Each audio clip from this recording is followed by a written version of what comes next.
What's up, grinders? Here we are. Better late than never. Here we go.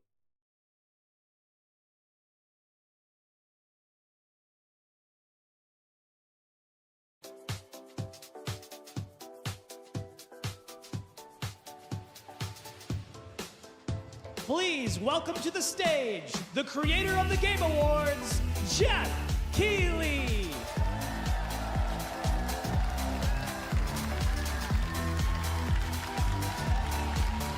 It's Summer Grinds Fest. Is it smuggling grapes? Let me see. Yep. Sight pants confirmed. Oh, damn pause. We're already starting.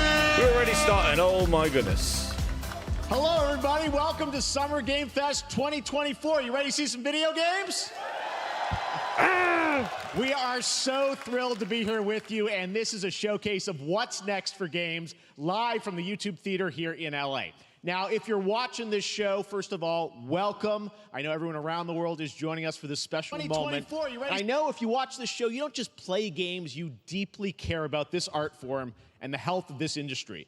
The good news is that we have a lot of amazing games to show you from creators around the world over the next 2 hours. 2 hours? Oh, damn. I don't know about this one. Somebody better get a drink. 5 o'clock somewhere. But let's also face it, this has been a tumultuous and difficult year with company layoffs and studio closures, which have disappointed all of us. But there's also something else happening. Our industry is evolving and changing. Thanks to digital distribution, smaller teams and new creators are finding incredible success. Take a look at this list from Game Discover of the top 10 best-selling new games on Steam so far this year.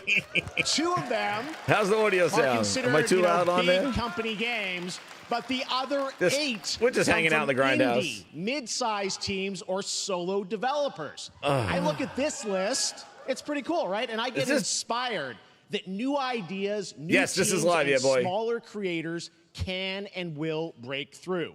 It's a reminder to big companies that they have to treat their developers right, because today there are many paths to sustainability and success. Oh, no. That's what makes this industry so great.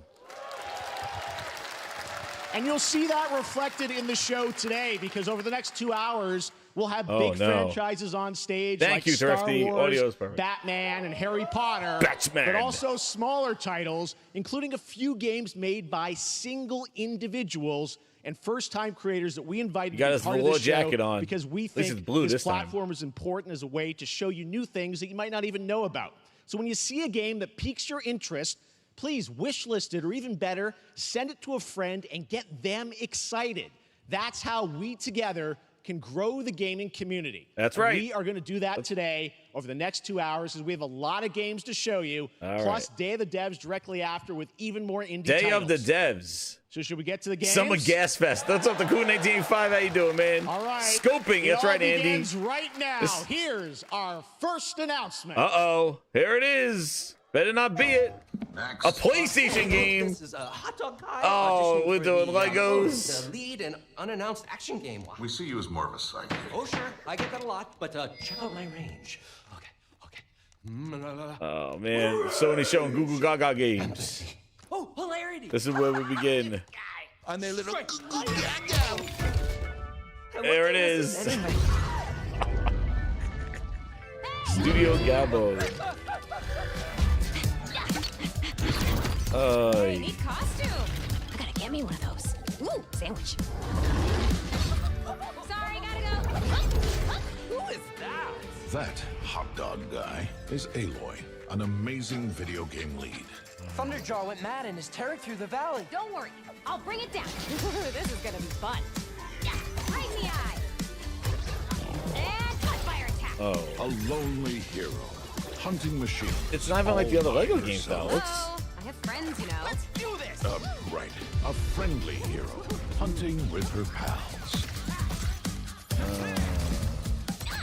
Hey, whose side are you Dude, it's like looking like it looks a little like Minecraft Dungeons type Lego. All the shiny things. Woo, money. And They just took it thinking Starfield's damages.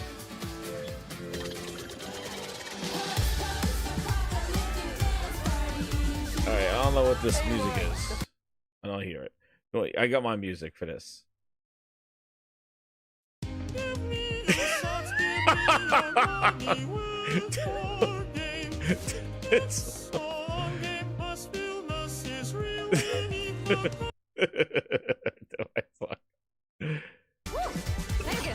Everything is awesome. What's up, sweet?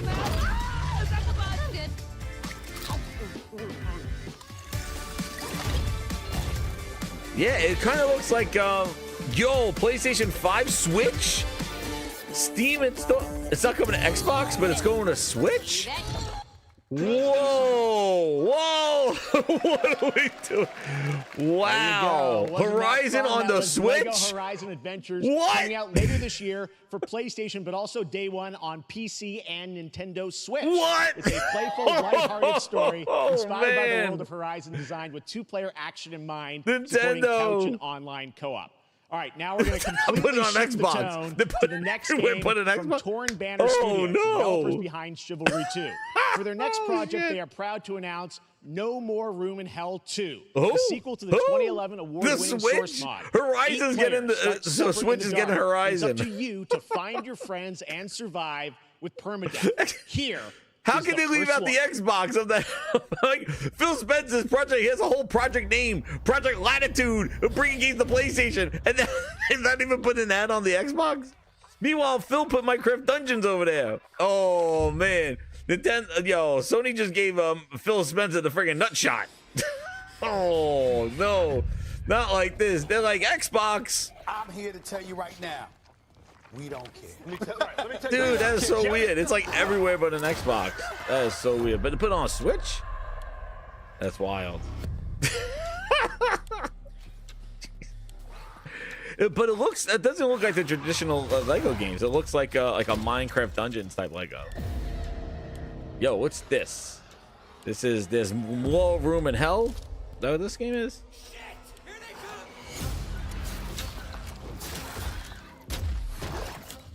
This is like, also like,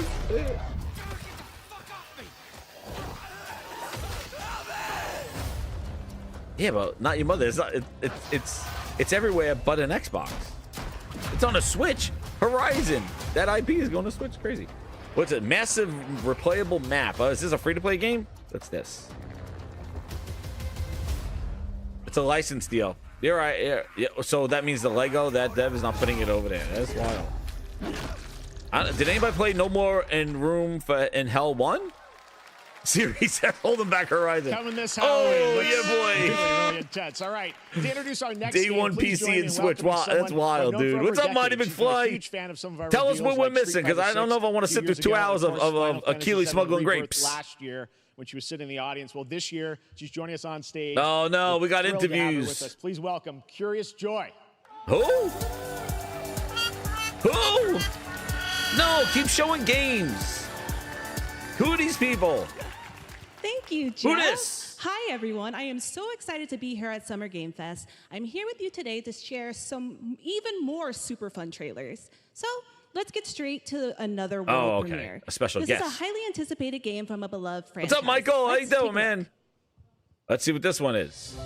As young witches and wizards, we all dream of soaring through the sky like our favorite Hit that like button, grinders. Spread it out. When it comes to Quidditch, we've all Quidditch. It's Quidditch. Do I have what it takes to be the next Quidditch star? It's Quidditch. Quidditch. You know what's funny is that everybody was wondering where the Quidditch was in Hogwarts Legacy. To keep your composure and face we aren't excited, Brian says. You know what's interesting is that they always want, they're like, where's Quidditch? And now they just made their own game for Quidditch because it wasn't in Hogwarts Legacy. To seek glory for your team. No challenge is too great. No dream is too big. They're now adding it to Hogwarts. That's what it needed to be. Do you have the heart? Yo, is this gonna be like online multiplayer combat? Magic is in the act.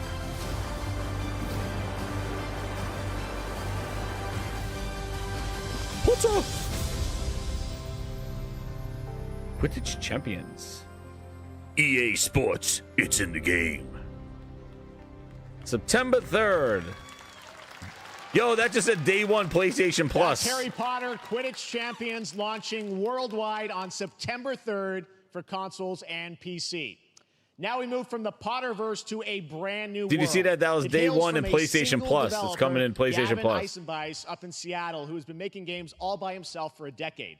His last title, Choo Choo Charles. What's up, RPG? How you doing, man? He showed me We're just this chilling. next game a few months ago, and I We're really just chilling. wanted to I figured, do it here. let's chill. Get ready to backstab, race, or cooperate with up to 20 of your friends in Cuffbust.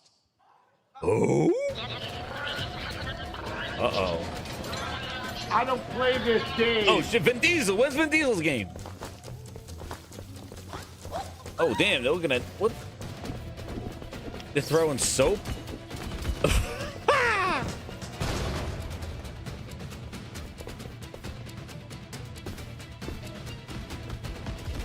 They're throwing soaps? Hold on with this Cuffbust.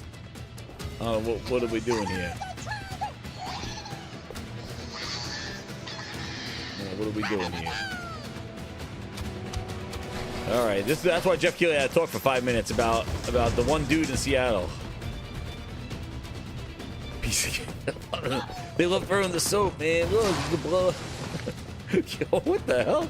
You break out of jail as like a teddy bear?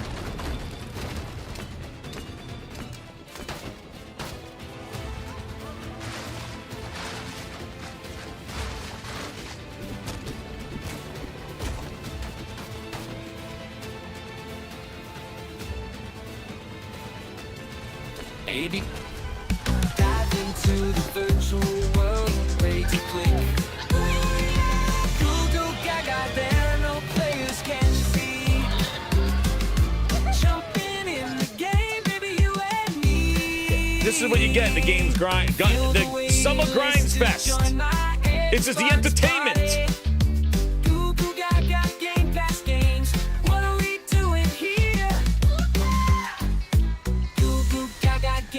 Games.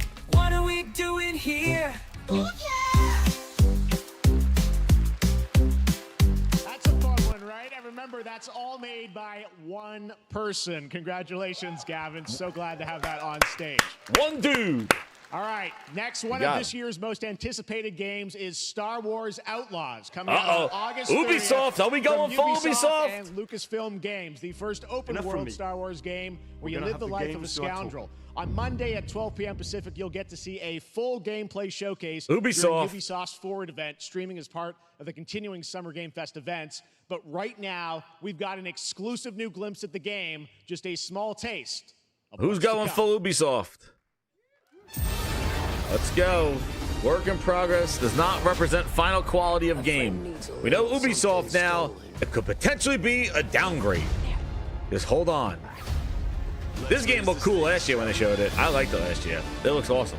But I don't know. Ubisoft though, a little bit of a smell coming across the grindhouse.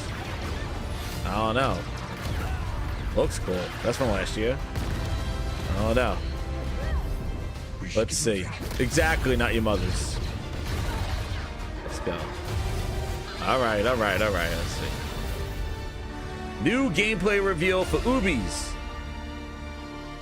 All right. We'll see. I think I spotted Lando there. So great. And by the way, I'm just noticing everything we're showing you so far, I think is going to be, coming out, this year, Cuffbust. I'm not quite sure, but it's so cool that there's stuff that we're going to get to play in the next few months here. All right, well, moving back to smaller teams, a few weeks ago, I had a chance to play through this next game, and I have to say, it is really spectacular. Neva comes from Nomada Studio, the creators of the Game Award-winning game Grease. It chronicles the story of Alba, a woman bound to a curious wolf cub. Here's your first ever look at the gameplay. Oh, sorry. Not now. He's not coming out yet. Ladies and gentlemen. He's not coming out yet. Sorry. Slip of the finger there. Slip of the finger. I thought he was coming out. Oh, there we go.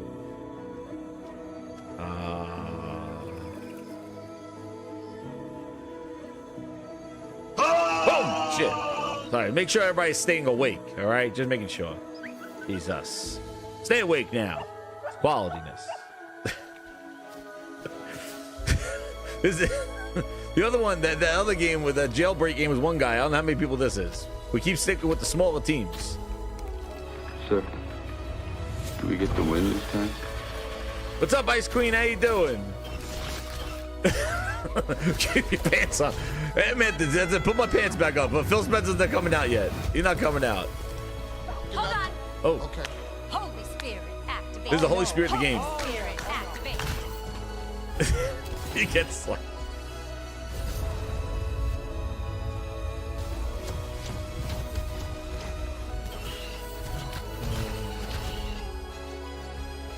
I always feel that they show a lot of these. Now remember the prices? Jeff Keighley, his suit and stuff. How much it is to how many minutes to pay for this thing? Never. Trust me, that game is such a true work of art. Where's it going? I didn't see. Never. See where it's going. Trust me, that game is such a true work of art, especially when we get into some of the combat. It is tons of fun to play. And there's much more coming later today in the Devolver Direct, which will air directly after the Day of the Devs on this same stream. So we got lots more for you. All right. All right, next, it's time. Architects. There we go. Let's skip them. Working in these walls of time. What's this?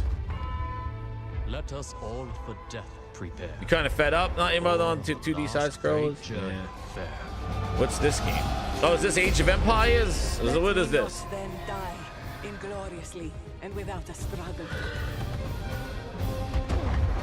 Oh, the Grindhounds are detecting something from Game Pass. They consent it. The Grindhounds are on this one. Oh, really? Get them, Grindhounds. They're saying this may be a Game Pass game. All right, they smell it. They're scenting it. All right. Oh, get them, Grinders. Are they smelling something? They're smelling something. Is Lord of the Rings? No, this is not Lord of the Rings. They got a spaceship. It shall. This is Sid Meier's Civilization. It's not even pink, this raw. And Coop has delivered undercooked salmon. Hello, everyone. It's Summer Games. Geez, Sid Meier's still around. Oh. The Firaxis team, we are thrilled to finally announce that Civilization 7 is coming day and date to PC and consoles next year. I'm in awe of the amazing team that has brought us to this. Firaxis still making games. We also have to thank you, our incredible fans around the world, for your overwhelming I know people like this support game. of I never really played for Civ. over 30 years. So. We can't wait to share more, and we hope you'll join us later this summer for the full reveal of Civilization 7. Jeez. In the meantime, stay civilized. Dude, I remember like Civ 5 came out. That was like a big deal. I don't even know what happened to 6, but yeah, I don't rock the Civs. All right, guys. Oh, here we go. Dirty ass feet. What's this? Oh, this got to be a gameplay, right? Is gameplay? Gaming. Ghost of Tsushima 2.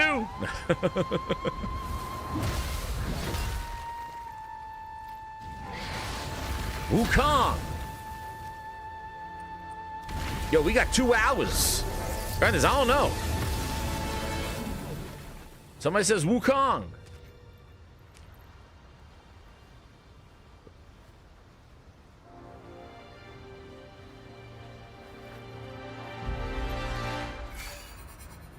Just took a Q-tip out of his ear. What the hell?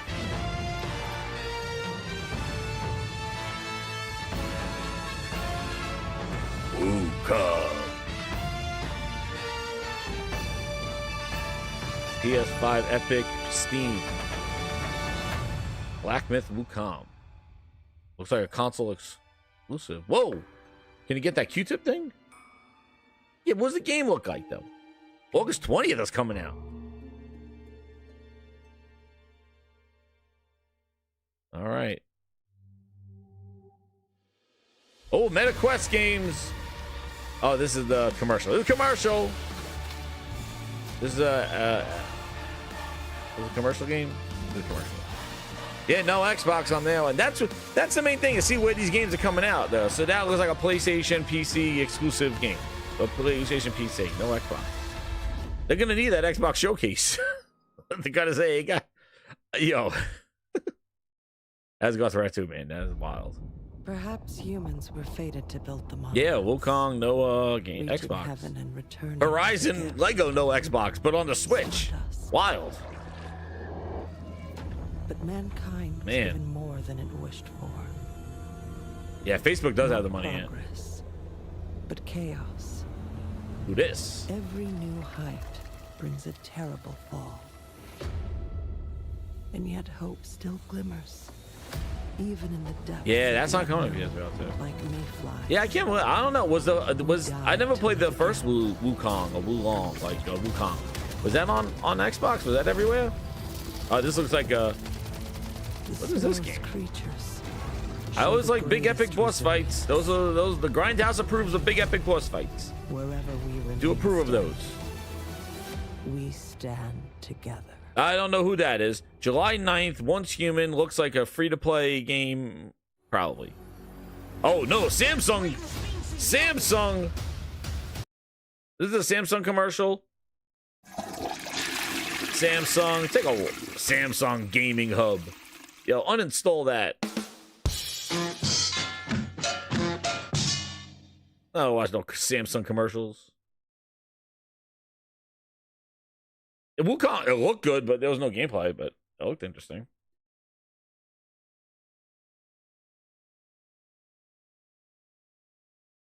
Before.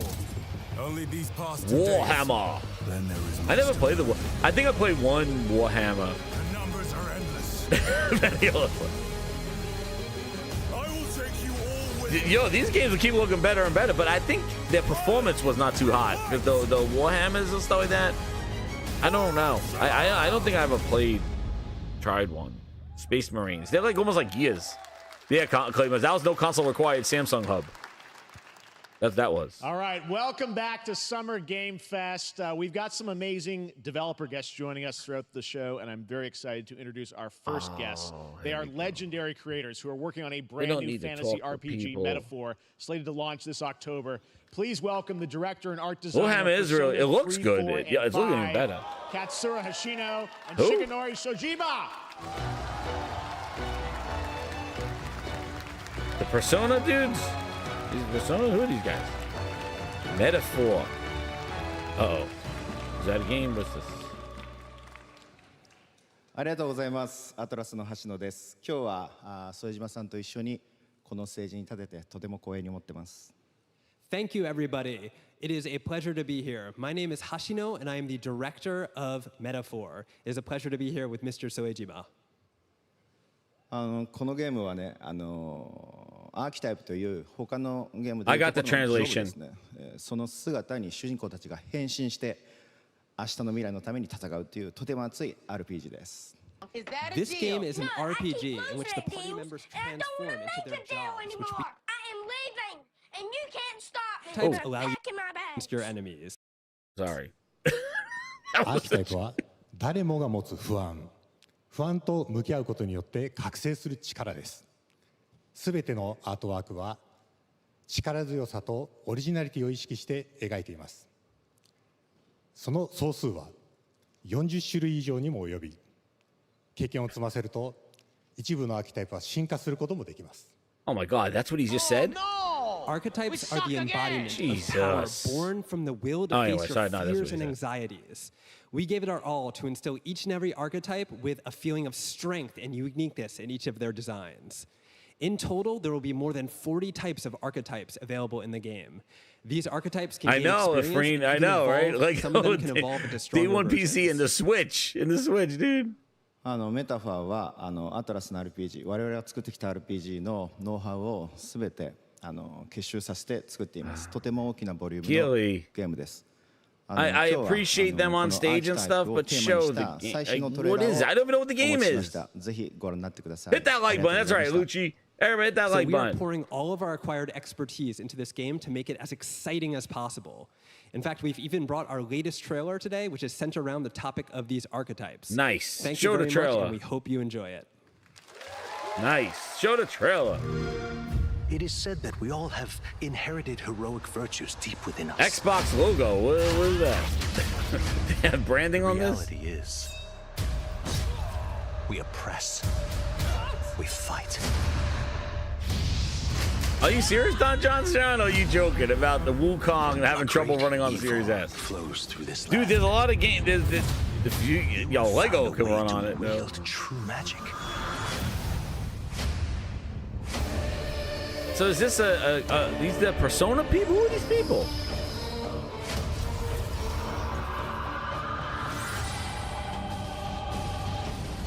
Many more protectors and followers will gather to your Is this side. feels like Val for Japan, I think? That the same Hulkenberg is the guy's name was. Hulkenberg. On guard! You must acquire more archetypes and bring them together. This must be day one Game Pass. Because they had an Xbox logo in the beginning. This got to be a day one Game Pass. Interesting power. An archetype whose existence was only theoretical. You wield power now. Atlas, Persona 5. Yeah, this is Game Pass. The Grindhounds are on it. Grindhounds, get on it. Xbox and Windows. It's not even in Game Pass, though. Such an honor to have Hoshino and Shojima with us on stage. Thank you, guys, and for that deep look at the archetypes, such stunning visual designs. Now we're going to jump into the Arkhamverse. Batman Arkham Shadow is a MetaQuest 3 exclusive that's like Microsoft's Valve for this year, as Batman they use the money from the mysterious Rat King. Use the money from Tango Gameworks and pay for that. They're like, oh yeah, we still care about Japan. For Batman Arkham Shadow. That's Phil's Valve for Japan. Right, I guess. I don't know why they think that will be an Xbox PC. It said Xbox and Windows, so it's like Xbox and Windows Store. It's not. I don't even think it's at Steam. Driving this strange. Oh. The only light left is from the fire in the streets, casting shadows of rats on everything that was once good.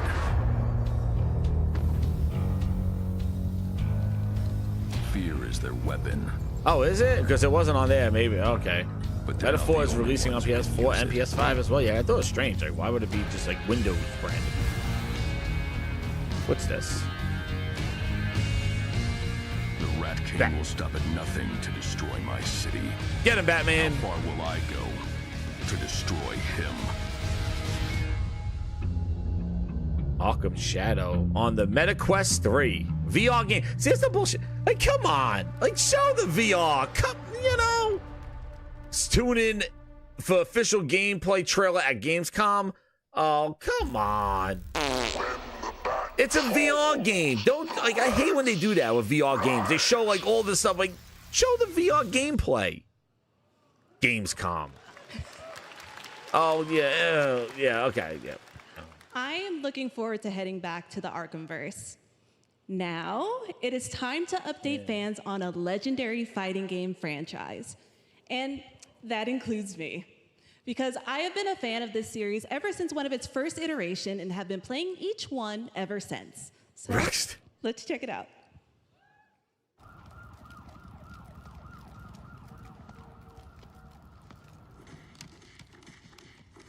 Guilty Gear.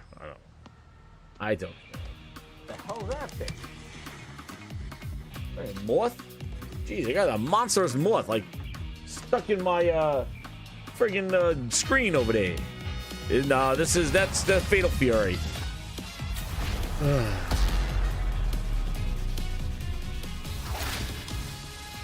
Whatever, I don't need to listen to this. We got some music for everybody. Wait, just wait till E3 there will be a showcase, but I can't say when all our games need help. Bootleg Studios helping with Perfect Dark. Street Fighter! What a surprise. They're bringing Mai. Mai's from, she's from, oh, I forgot what the hell she's from. I like Fatal Fury. So going crossovers. Look at this. They're resurrecting Bison.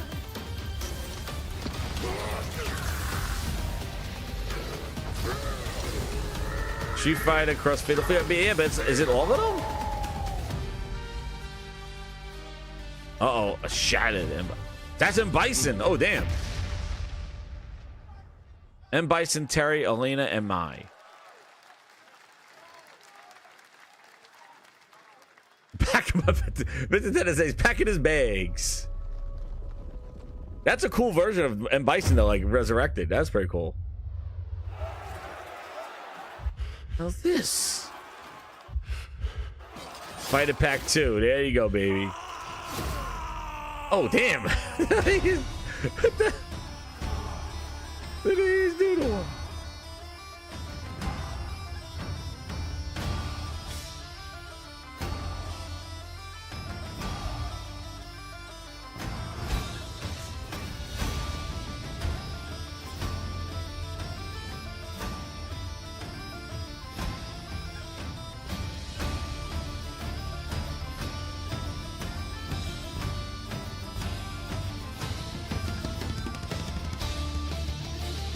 I got my music. Yeah, I put my own music over there. I like my music over there. Grindhouse music. Yeah, my music's better.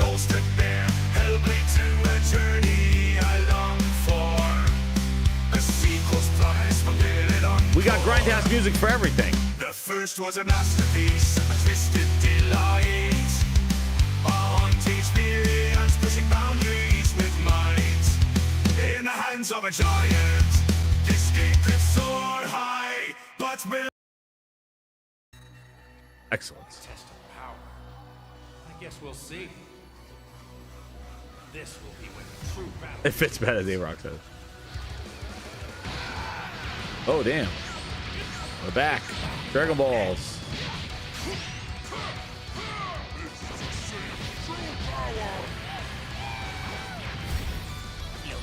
1,000,000 pieces, just like I did that earth. You talking about thrilling? Don't you dare! I'm not going to hell alone. You were only on the ride. Are you ready? Dude, Keeler's gonna have somebody come out there and talk for 25 minutes next. Watch. Bye, my friends. Hanging out with the grinders. That's it. We're just hanging out with the grinders. We'll have some fun. We get some grindhouse music in there. To get some. Now you suffer my wrath. You are a prison boy. I will show you the true form of autonomous ocean. That changes everything. This hurts. Nothing to see here. This one's a little low. October. I agree, Miss Tennis. I'm getting tired of There Keely. you go, Internet. We got your release date for Sparking Zero, October 11th.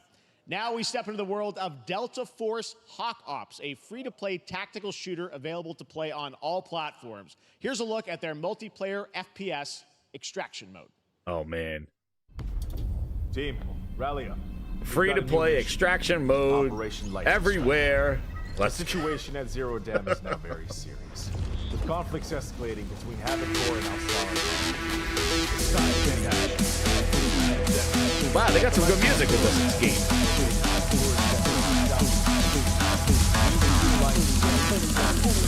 Let's see that booty drop.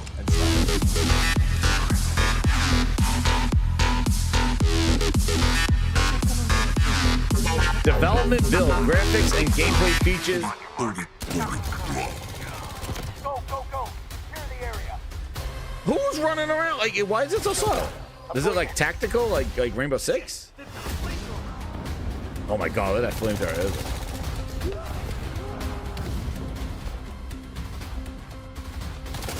I don't play this game. Vin Diesel does not approve.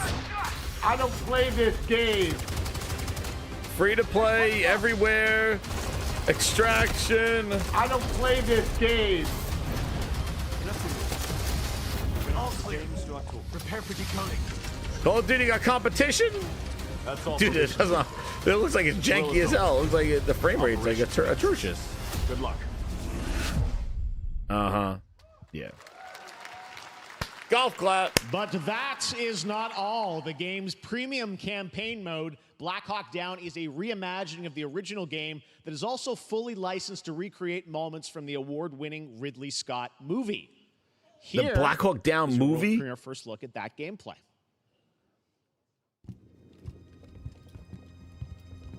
They're like, get it out before Call of Duty. Get it out before Call of Duty.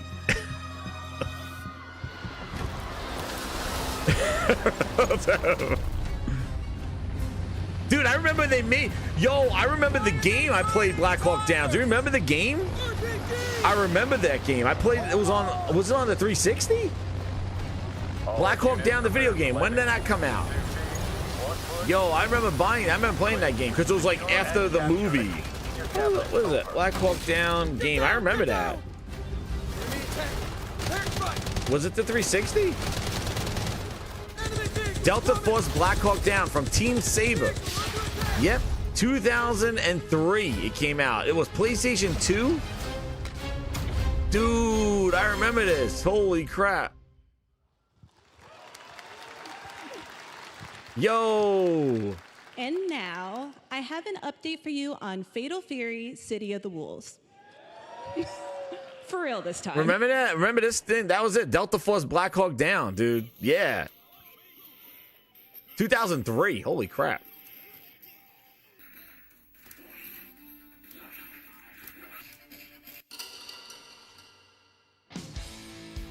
Windows XP and Vista. Damn. Oh my god, that's what it looked like? Jeez. Yo, look at this is what Black Hawk Down looked like, dude. Oh my god. Anyway, I'll get back to Fatal Fury. Sorry, distraction. Those are the good old days, dude.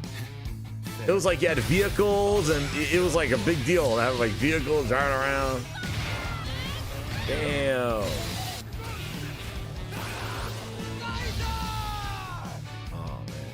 Yo, and know what else I remember back in those days? Remember like Soldier of Fortune when you used to like have all the gore and stuff like that, where you like, shoot off their limbs and stuff? That was crazy.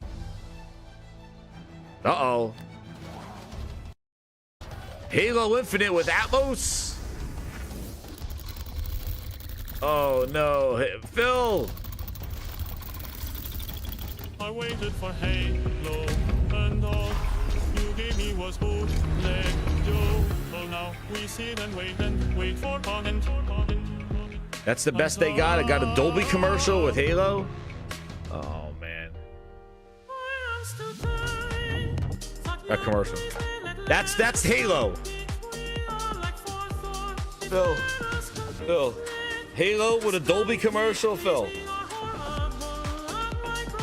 We got commercials.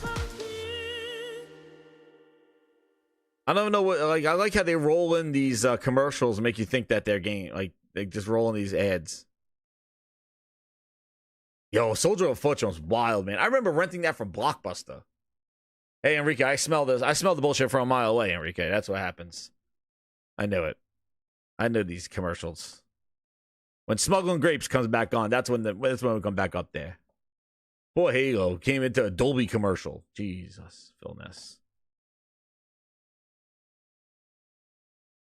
Man, oh man.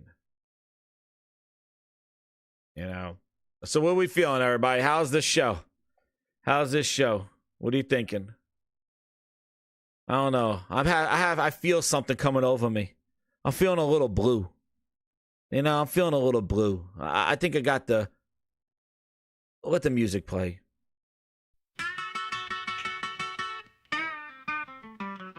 The Mad Beauty Blues. I got the Mad Beauty Blues. Has gone cold and you made Xbox lose their way with Halo. Stinky tears and spreading blood. Trash finger strikes again. Got the Matt Booty Blues. Yeah, blues.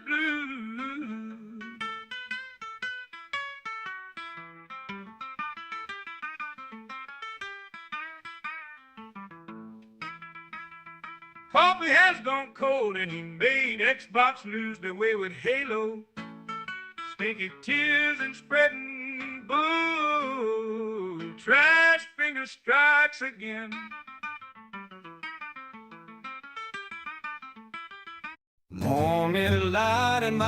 And Matt Booty Blues. Man, Keely, how many commercials we got going on here? I got the Matt Booty Blues. Hit it, BB. The Matt Booty Blues. Coffee has gone cold, and you made Xbox lose their way with Halo. Booty? Stinky tears and spreading bull. Trash finger strikes again.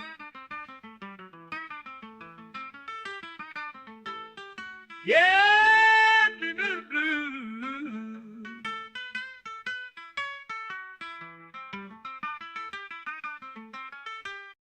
Oh, we're back. At Summer Game Fest, and that was a look at Mecha Break with its immersive aerial and ground Oh, combat that was a with game? lightning Sorry. fast You merged it with the commercials. Next, What's up, Ghostface? Jason Blum and his Blumhouse banner. Oh, has the become horror game, synonymous Blumhouse. with Let's go. I like their incredible movies. films over the years. Let's go. Like Get Out, Megan, and last Keep- year's Five Nights at keep Freddy's. Bloober team Now Blumhouse away is from entering this. the video game world. Let's go. In a big way. Let's go, baby. Horror game. Let's go. Here we go. Blum, I like their movies. Yo, they should make The Cabin. What was it? The friggin' the Black Phone. Yo, they make awesome horror movies. Oh, damn. Let's go. I want some good horror games. Dark times await us. Crystal Theater of the Isles.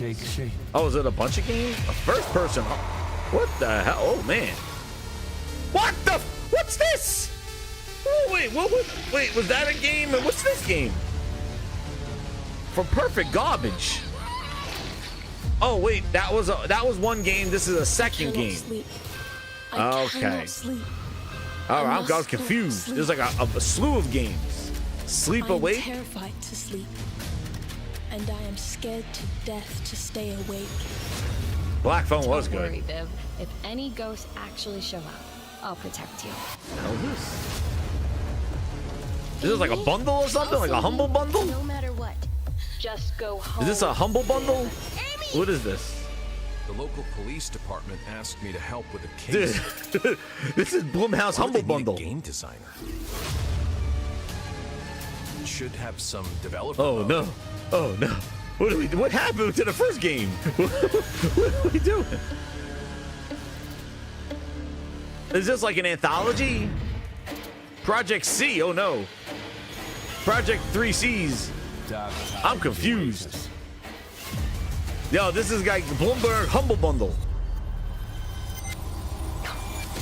Is it a bundle?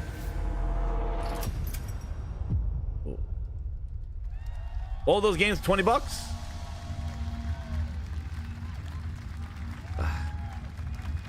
Oh, what happened to the first game? Dude. Please welcome Jason Blum, CEO and founder of Blumhouse, and Luis Blaine. Come on, we're gonna talk about. They confused the shit out of me with the friggin' videos. They got 20 games there. It looks like a humble bundle. Oh, now we're gonna talk about it. Oh shit, Hey guys, we got ourselves a full slate there. That's incredible. So, Jason, tell us a bit about. Dude, they made those games in a weekend. Some of those games. Games like this. What are we doing? Well, we've been very, very busy. I'm very happy to be here. Thank you. Dude for showed having up like us. 2 years Thank ago. you It's like, guys let's all. make Great 10 to hear, games. the fans out there. Oh man. You'll all be very happy to know we're working at this very minute on the sequel of Five Nights at Freddy's. It's coming. Oh yeah, that was a good movie. I like that movie. Worry. That was like. Anyway, horror is, to my great relief, getting more and more popular. Our movies are working. It's working on streaming. It's working in live events. And we wanted to try and take our approach to movies and apply it to games. And that's what you see here. We're going to do independent games. We're going to look for creators and give them a platform and encourage these creators to be weird and subversive and find the most effed up, scariest things they can. Yeah, I kind of like it. Really I like cool that approach. All right, all those games, $20. They look great. It's a really diverse, cool slate. Luis, tell us a bit about. We saw a bunch of games there. What can you tell us about kind of the overall lineup of games? It's a bundle. As you just saw from our slate, Our horror games are a lot like Blumhouse movies. They come in many different flavors of fear, which means there's a horror game for everyone. So maybe you're a fan of nostalgic. I want to see that first one, that shooting going. What was that? I don't know. Then all of a sudden they went first-person shooters. Or maybe, Jeff, you just want some bonus murder in your otherwise very cozy farming sim. Yeah, all those games for $20. Let's go. As horror fans, we know that pre-order $25. I'm ready. All those games $25. Independent development humble partners, bundle. They feel the Grindhouse same, bundle. and they're just as excited, which means we've got psychological nightmares. What? We have supernatural. Yeah, some of those games scares, look like they're part of the bundles. And our team has worked really hard to work with global, creative, talented partners, and that means for us that we really want to, as we're working in indie projects, which means that we can take risks. You know, we can be flexible, and really we can push the limits of what's possible in scary storytelling, and we're so excited. Let's go. No, it looks awesome, all the stuff you have there, and I know, you know, I like horror anthologies. I think that's cool, some of these but are coming soon, Jason. Right? We got a good slate. Well, yeah, we're on PC and console, and yeah, we wanted to start with not just one, but we wanted to start with a few games. So, you want to tell us about those? Yeah, so Fear the Spotlight is our first release coming later this year, and it really hits our mission statement. It's an amazing 90s horror experience. It's got great characters, a compelling narrative. It's also super creepy. Which one was I think that one? people will be big fans of it, even if you're not normally into horror. Is that like the walking around one? Fear the Spotlight is getting its first trailer as part of the Day of the Dev showcase, so stay tuned after the show. Directly after. Awesome. I Well, like the idea. I know this is just the start, so we'll probably be seeing you in future years with more from Blumhouse Games. But guys, what do you think of the slate? Pretty amazing, right? I like the idea. Jason, Luis, I just some of those games though looked like it looked like it was a bundle. Right. Like here's like a bundle and now, of stuff. Here's the world premiere of a brand new Power Rangers game with a retro feel. Power Rangers with a retro feel. Oh, they better do like Ninja Turtles. Let's go. They're like Ninja Turtles. Let's go, like Ninja Turtles. I got. Oh, I'm down for this. Quality flute. I'm down for some friggin' Power Rangers like Ninja Turtles. Woo! Screw that. Just play my flute. Dude, I got my flute. We're ready.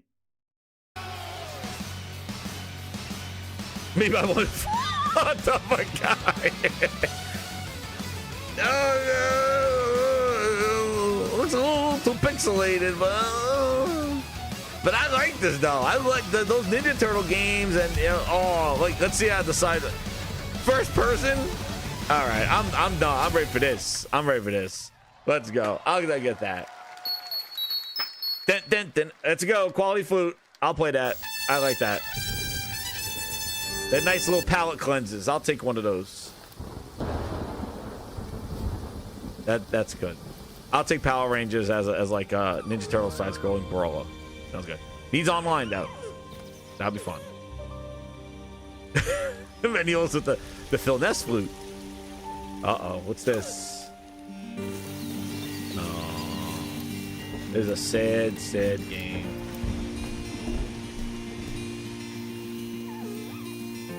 This tugs at the heartstrings of all the grinders in the grindhouse. Hit that like button of 100 here. I know there's a lot of places you could go watch this, but you prefer to watch it here because we got the Matt Booty Blues. This is the most entertainment you're ever gonna have during a Jeff Keighley Smuggling Grapes Fest, Summer Grinds Fest, ladies and gentlemen. Tugs at the heartstrings. Summer Grinds Fest. Uh-oh. Somebody's about to piss him off right now. Very emotional. This is Bambi. The days after Bambi. Looks cool. Looks like a cool aesthetic to it.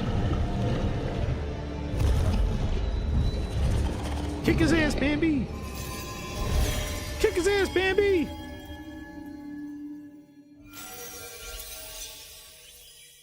Deer and boy. The deer is going around going, boy. Boy, it's the deer. What a beautiful game, Deer and Boy, which comes from first-time developer Jason Houdet in Paris, who started that project alone in 2020 is that Paris? during the pandemic, and now has a team of 8 helping him realize his vision with financial aid from the French government. And games like that, or why we do Tell me where to go, boy. First-time developers a chance to show you what they're working on. All right, next, after a long wait, Kingdom Come Deliverance 2. Where is Little Devil Inside, Michael, right? Where the hell's that game? First-person open world Dear Lord. RPG from Warhorse Studios. Here is a brand new look. Let's go, Ryan. Uh-oh, Jeff Kulik's excited about this one. The best laid plans of men don't always come to fruition. This is Man Horse. proposes. Yeah, Cosmic Hero. 2025 is the year gaming will be bigger. You think giving it 2 years? Right in the bowl. Next year, I think. Yeah, I give it next year. You're right. 2025. I think. I need to find them. One's smart ass. This year is a little rough. Blue-blooded It's not bad so far, but you behave like a we'll see. brat. How dare you speak? Oh, I thought they cut his head off. Gentlemen, praise be to our Lord Jesus Christ. This is Get on a Horse. There are many sinners in this world. Whoa, what's that guy doing? What was that guy doing? Pause. Yo, what's that guy doing? Back to the tapes. What the hell was going on back there? Jeff Keighley. It's too early in the day for that. What the hell was that guy doing? One's smart. Yo. Back to the tapes, Keighley. What the hell was going on over there? The last time I ran away, I lost everything. Dude. I'm never gonna run from that. Wait, is the one I just go back? Did you see that? Whoa. Is this a game that can't run on the S? Is this retribution for my sins? Yeah, is this the part? Wait. To the task! What is this? This Deliverance 2?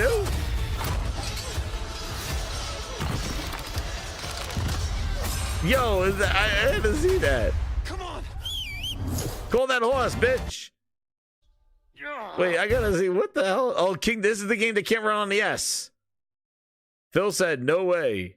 Hold on. There's to do. It was before this. There are many sinners in this world. Yo! Holy crap, what the hell? What are we doing here? Kingdom Come. Next, we step Kingdom into the dark Come. mind of Silent Hill creator Yuichiro Toyama-san. Back in 2021, we announced his new game, Slitterhead, at the Game Awards, and now Stop going back. I won't. at the Sorry. gameplay from his independent Tokyo-based Kingdom studio. Pause Deliverance. Sorry. I just was in shock. I'm like, well, wait, what the hell's going on? Kingdom Come. Oh, shit. Oh, shit. Yo. Kingdom Pause.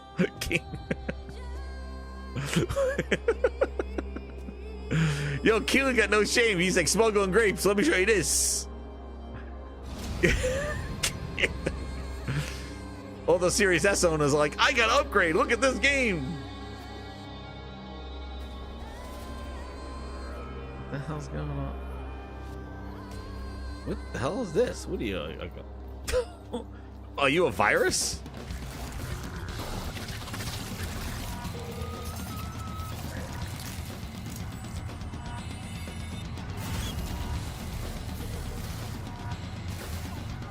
What the? What is this? It's like.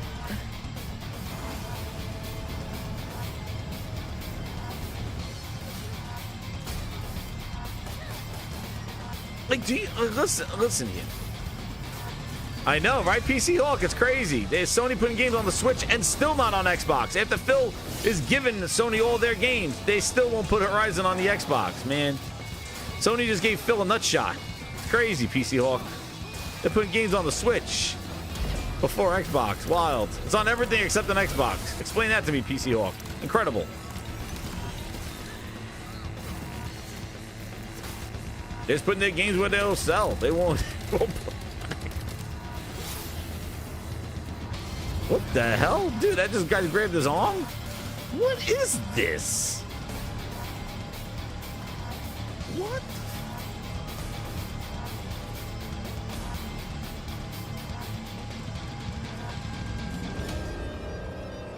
Slitterhead.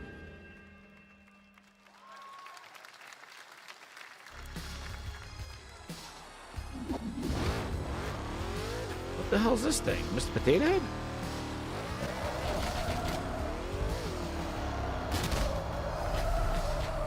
What the? Yo, like, come on. What the hell is this? That's what I call a dramatic entrance. There's a reason why I'm called Killer Bean. It's because I'm good at what I do. Really. What the hell is this? Like, what year are we in? I'm sorry. What year are we in? This is Booty Head. It would have been funny if there were a bunch of ass cheeks. Oh, they're ass cheeks. The game. This is ass cheeks. The game. An international organization. This is ass cheeks. The game. Enough to shape the world. They're not being their ass cheeks. And trying to kill me. Now, I'm gonna destroy them.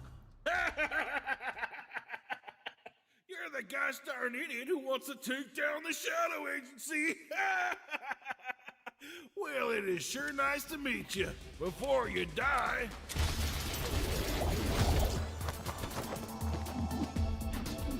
This is like a 2020. Like, this is wild. Like, what?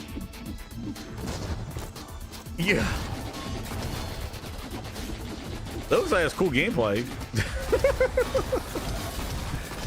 I like the physics, all the beams. No.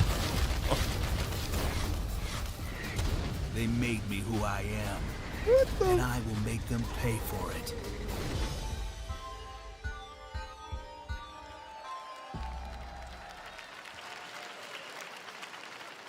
Glad you liked that one. That was Killer Bean, a third-person roguelike shooter made by another single developer. Wait, roguelike shooter? It looked like GTA. It looked like open world. He worked as an animator on movies like The Matrix Reloaded. A Series S exclusive so PC Hawk? Come on what now. Can happen in this industry. All right, don't be that mean to Xbox. Their brand new game. Please welcome from the Game Bakers, a small independent studio in Montpellier, France, Audrey Laprince and Emmerich Toa. Hello, Jeff, everyone. I'm very happy to be here. When we created our studio, Bean Killer was a nickname. We promised each other to always come up with something new. So after Fury and Haven, we're here to introduce our new game, Cairn, a survival climber. When I was a teenager, my dad prepared an expedition to Mount K2, but half of his team didn't come back. And I've always wondered, why do alpinists risk their life in such extreme conditions? I don't know what's going on. This is something we wanted to explore in These games are all over the place, dude. Cairn is all small death. What it takes to go beyond your limits. You climb a mountain to reach a summit never reached before. Just show it. And the climbing gameplay is the challenge. It's very intense and realistic. Oh shit! It's a face-off between you and the mountain. They're all they're all small. And what you're going to see in the trailer is not from cutscenes. He charged these people all this money. How much did he have to pay to be on stage? He wants $100,000 a minute. You can see more later today during Day of the Devs, but now let's have a look.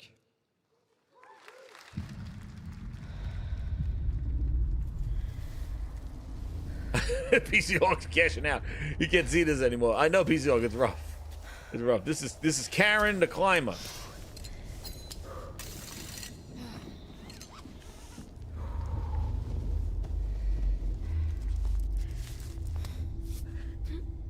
Yo, no. Nick, don't start counting the yawns. Dude, I did this in VR. What happened? I did this in Call of the Mountain.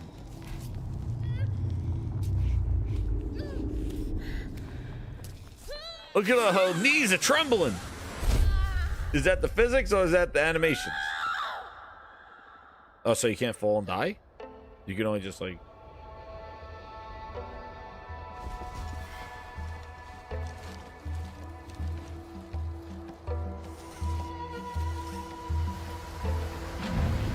Just call it vertical limit. That's right.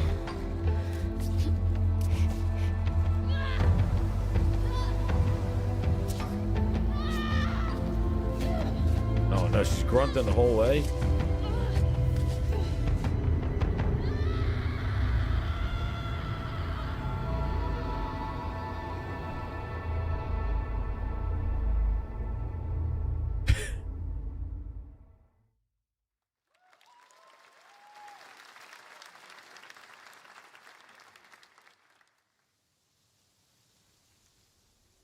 I'm not meant to be here. I'm a fighter. So wait, we are I'm meant to be in this the started arena. at 5, so we're an hour. We're halfway through. This is But instead, yeah, I'm we're out here in halfway the middle of through. the woods, running a tea shop. All right, halfway mark, grinders. What do you does think? running a tea shop involve? Well, there's a lot of gardening, Grinders. and I've had to get used to the pretty unique tea machine. Halfway we've got through. here. I'm still One of having these the tasks- I'm having the Matt Booty Blues. Poppy has gone cold and he made Xbox lose their way with Halo. Stinky tears and spreading boo. Trash finger strikes again.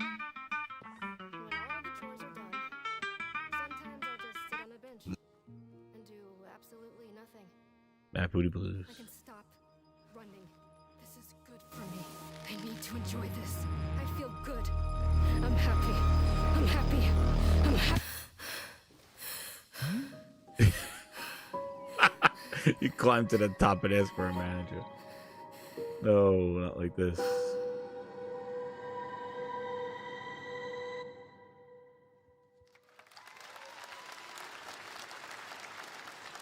That was Wonderstop, the announcement of the next game from Davey Redden, the creator of Say the Ice Stanley Queen. Parable. I sense there's a twist coming, as you would expect from him and Ivy Road. Them Cannot Booty wait to play Blues. that. All right, now here's a look at the story trailer for Unknown 9 Awakening, a narrative action-adventure game that tells the story of Haruna, a young woman born with the ability to venture into the fold, a dimension that overlaps our own.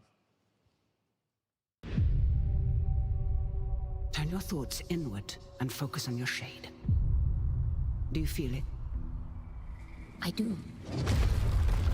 Your progress is impressive lately, Haruna. These are incredible. They called themselves the Sahin. 9 among them were chosen and shielded from death. The Unknown 9. Does this have anything to do with why Vincent is here? Humanity has lived for eons at the mercy of the Nine. It's time we took control of our own destiny. Tomorrow, how would you rate the show? Yeah, I'm not. This is tomorrow. This is like. Why are you so interested in Vincent, anyhow? He killed someone I loved. Yeah, this is nothing. Like when I thought it's kind of crazy. You know, nothing against the games, but I just feel that, like, you know, Keighley made a big point, like, even with the ESA, to kind of be like, yeah, ESA, when they couldn't figure out E3, and Keighley was, like, you know, advertising Games Fest while the ESA couldn't figure out E3, and kind of make it like that he wanted to take over E3, which he has done now, because he's taken over this time. Strange place. But this is no E3. Like, this is the thing, Keighley, like, you're not E3. Yeah, you could have a big stage and pack a room and charge people for tickets and $100,000 a minute for a trailer, but like, you're not E3, Keighley. Like, I don't even know if all this warrants a stage and a live audience and all that other stuff. Like, this could be a state of the industry or something like that. Like, I don't think it needs this whole 2-hour pomp and circumstance show. But I just think that was the thing that I take, because like he kind of went after E3 in the ESA and be like, oh no, we got Summer Games Fest, we don't need E3, and kind of build him as like the Keighley 3, you know? That's where I feel that it's a little disingenuous, because this is not E3. Come on, like, come on, man. We would like this is nice, but these wouldn't. You know, maybe it's great that these games get these kind of this time, but I don't know. It's not even E2. Like, yeah, nah. I would love to have E3 back of the old, but you know, and that's the thing that kind of ticks me off. It's like if E3 was such an issue, having the games and ready to show and all that other stuff, then how are they still having these kind of showcases around this time. If the timing of E3, the summer, it was like that was the problem with E3 was that it would affect developers. It would affect development time. Like that's the reason why people start backing out of it. Like they don't want to prepare for E3 and delay work on the game. Well, if they're still winding up doing these things, like I don't know. Like isn't it the same thing? You would think everything will go quiet now, and we would get more in the information, like, you know, in the spring or in the fall. But what I don't like about the cadence of this stuff is, like, I wish now they would kind of be showing you what the holiday is going to be, like, what the lineup is going to be, what we're going to play, you know, like these big games, like, oh, man, here's September, here's August, here's October, here's November. These are the tentpole games. And it's like, dude, I don't even know if these games even stand like September 12th and 13th. Like, are they even gonna? They're just gonna pop up on your store and be like, oh, okay, oh, $40 for this, or $30 for this. Like, oh, okay. Oh, does it show up in your service, your subscription service? And that's the other problem. These kind of games now, you know, these kind of games with subscription services now, people are like, oh yeah, I don't have to go out and go get it, which sucks. But that's what people. That's what the industry's turning into now. Powered by Unreal Engine 5 is a next-gen looter shooter with dynamic cooperative gameplay, including a grappling hook mechanic. It is finally set for release, and we're very happy here to debut the new trailer.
What's the game?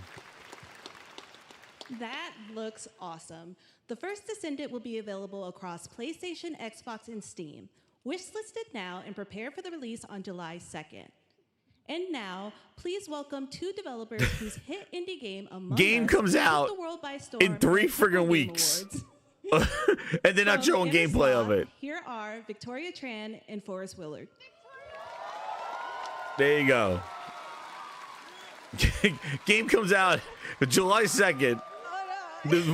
Show the movie. What's up, gamers? That game had a beta on the PS5. Did you play it? Is it good? Can you believe they just let us be on this stage? Like, no chaperones. Like, I know. Can we announce something totally fake? Do you think they'll let us You do played that? it for a day? Among Us 2, Among Us 3. Is it good? 4. What does it look like? It doesn't look like that, right? Turns out we actually have something very real we wanted to present to you It was all a today. beta. Shit. There's been so many I missed great that indie one. games in recent years, but it's also been no secret that I guess it's kind of a rough time in the industry. Some devs don't really get the chance they deserve, so we thought we could help out a little bit. That's why we're excited to announce our side project, Outer Sloth. An indie game fund we made Another that indie game. offers the kind of deals we would have wanted back in our less popular Among Ye days. This is our way of saying thank you to our crewmates, players, peers, by helping some games. You know how the Grindhouse operates. Freedom If I missed it, then it wasn't probably not worth and then it. we all get to play them. Am I delayed? I really want games. Outer Sloth is our passion project and dream for a better, more sustainable industry. We are really excited. Oh, don't use passion project. Incredibly nervous. Oh to reveal no, it here don't. And show you the current lineup of games we've managed to fund because of you. And don't worry, Jeff, it has your favorite, a ton of world premieres. Enjoy! And Coop. Don't use passion project. Prepare ship! Prepare ship for ludicrous speed! Fasten all seatbelts! Seal all entrances and exits! Close all shops in the mall! Cancel the free-range circus! Secure all animals in the zoo! Hi, I'm Ian from Shape Shop, and you may already be playing our first game, Mars First Logistics. We're Trinket Studios, creators of Battle Chef Brigade, and this is our card battler RPG, Battle Suit Aces. We are Studio NE%, and we're making the Marsfield Archives, a game about building and exploring connections. Hi, we're Midnight Munches. We just released a demo for one-button bosses, or boss rush game, with a single button to press and a ton of bosses to beat. Hey, I'm Husband, game director of Husband, and this is Rogue Eclipse, our epic spaceflight action roguelike, where you'll have to customize and master your starfighter. Yo, the industry is changing. Like, what is this stuff where like these like little indie places have like a publishing arm and they're like releasing like 6-7 games? Hi, I'm Eka, creative director of Outer Loop Games, makers of Thirsty Suitors and Who? Falcon Age. In our new game, explore the There are like 20 games here for a minute. Like, what are these cook up tasty indie? dishes Man, it is like fight off corpos, Yo. discover new dosa recipes, and reunite with your strange loved ones. Yeah, like what is this? This is like indie publishing arms now. They're like, hey, let's just get let's just make like 7 games in a weekend. Yo. How much did Jeff? How much did you charge those people for that? All look fantastic, and I cannot wait to play them. But humble those bundles. Amazing indie games aren't the only thing coming out of Inner Sloth. Did you know that there's going to be an Among Us TV show? I thought they're out of slot. Oh. Sounds like you did. Yes, there's going to Yo. be an Among Us TV show. Check out this sneak peek. Like, this is what I mean, Keely. Take your smuggling grapes and go somewhere, because this ain't it, dude. You're not even you hired somebody now to do your shit. He brought this lady out here. He said you announce all the horse shit. Greatest hit collection. That's what Keely did. He just put her out there. He said you announce all the horse shit. I'm going in the backstage. Now smuggle some it's grapes. time for a glimpse of Shadow's brand new powers and gameplay from a standalone campaign. Who? As well as the official release date announcement.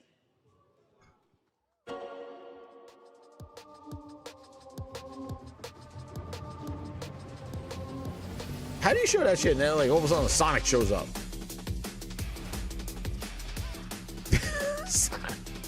Sonic's still trying to find his way, dude. He's just like, okay, now we're going back to 3D now. We tried the 2D. We're going back to this now. Poor Sonic team. Just stick to making movies. Like, I feel bad for Sonic. They're like, they don't even know what to do. They're like, we're doing 3D again. Let's go. We tried 2D.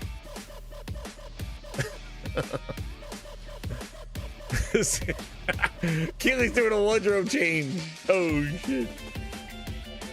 Poor Sonic, man. They lost their way.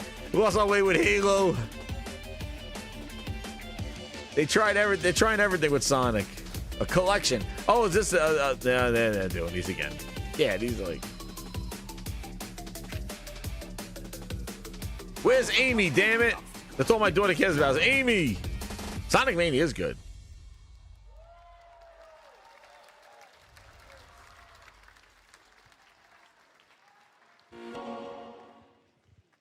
Pussy. The Year of Shadow, right? A movie coming in December too. Exciting stuff. Oh. Right. In the upcoming online survival game Dune Awakening from Funcom, there is one small decision that unleashed a chain of events which set the stage for the story the player will experience. Let's find out for the Dune first time Awakening. what that is. The only peace I find is a future that never happened.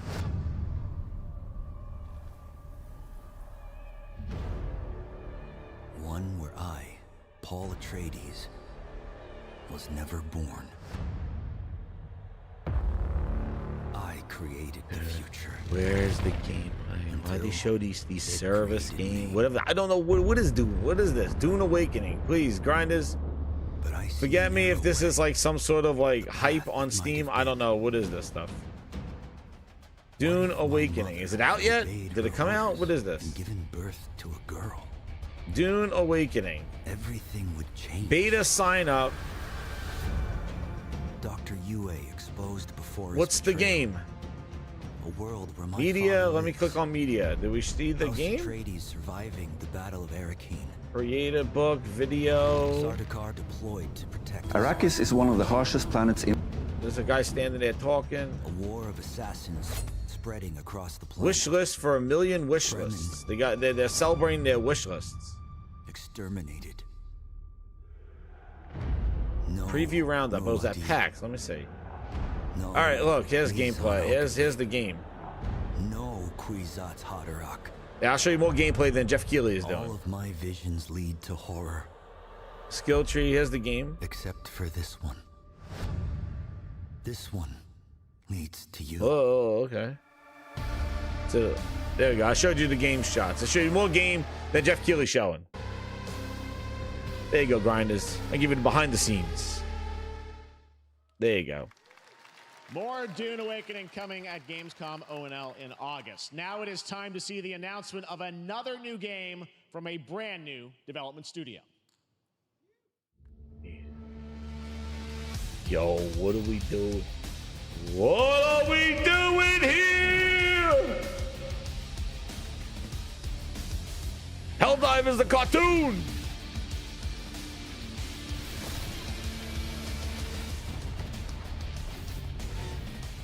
Here it comes!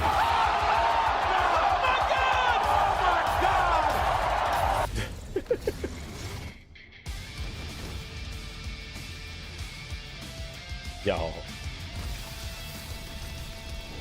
It's a Steam wish list? I don't know what we're doing. I don't know.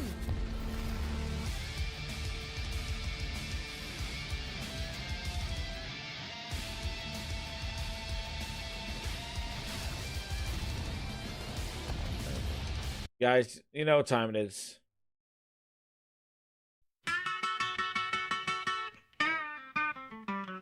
And that beauty blues probably has gone cold and Keighley singing. made Xbox lose their way with Halo. Stinky tears and spreading gold. Trash finger strikes again. Dave Kim, you got some good blues. This is the game. Yeah. Anything like the cartoon?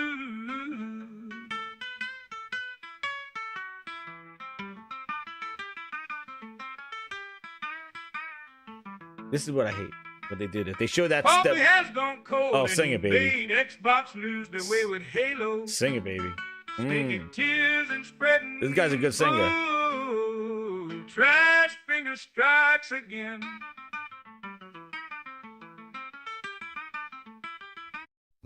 See, this is the thing I don't like. Like, see, this is what they do. They showed you 20 minutes of cartoons of this, and then it's like, oh yeah, wow, that looks great. Okay, and then here's the game.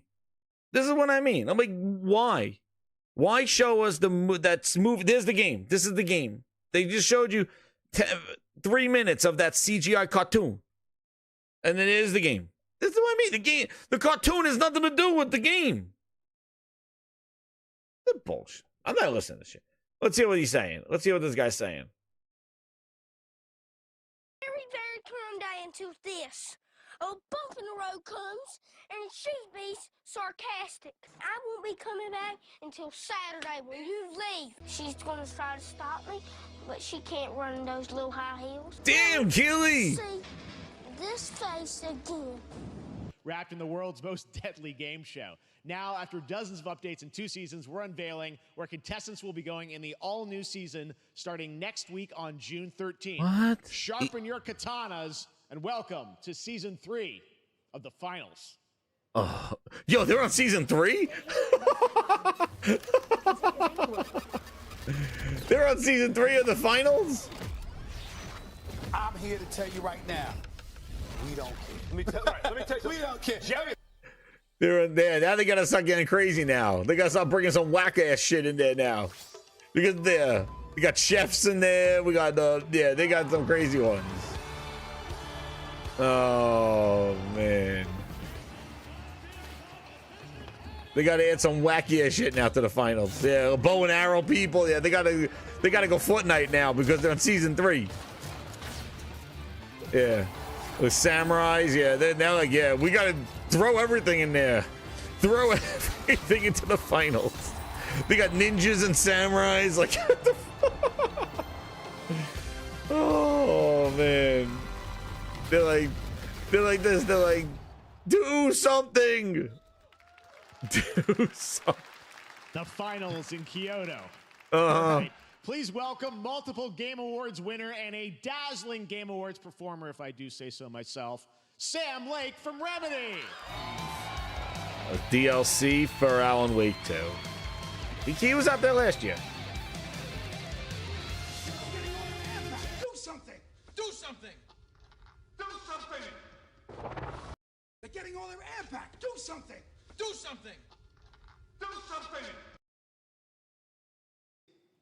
This is now the only way they let me come on stage to tell you something exciting news about Alan Wake 2. What's up, SN Kev? Have been posting your Remedy game collection pictures on your shelves with Alan Wake 2 so far Max Payne digital only, sadly missing. Well, we are excited Max Payne's coming to Alan Wake. Watch. Physical deluxe editions. What? And physical collector's editions for Alan Wake 2 coming this fall. What? You can lock in your copy starting tomorrow. Oh my God. Next, we promised you Why would you wait some expansion content for Alan Wake 2. Oh my God. I'm thrilled to introduce you all to Night Springs. It contains 3 episodes. You decide now to release the physical version. Familiar, fan-favorite, playable characters in mysterious, Claymores, people asking for that last year. And quirky what-if scenario. Who decided to release it without a physical release? To really go out there, as if we already didn't. Night Springs will be playable today in less than 24 hours. Tomorrow. And free? No. Which is it? Thank you.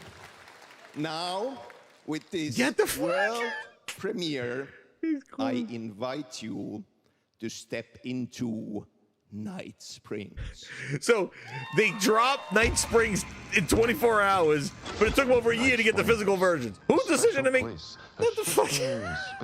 People wanted that shit last year. Whose decision was to release the game without physical versions? Different every time. Was that like, holy shit? And yet, like we messed up with fixing our mistake. We fixed the glitch.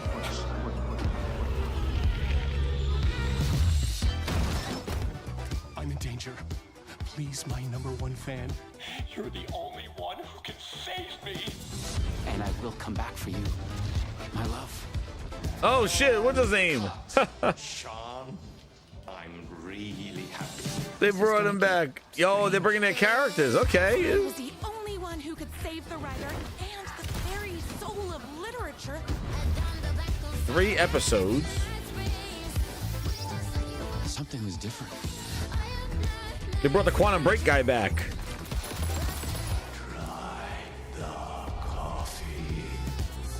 Try the coffee. Wait, is that? Who can ever truly know how deep?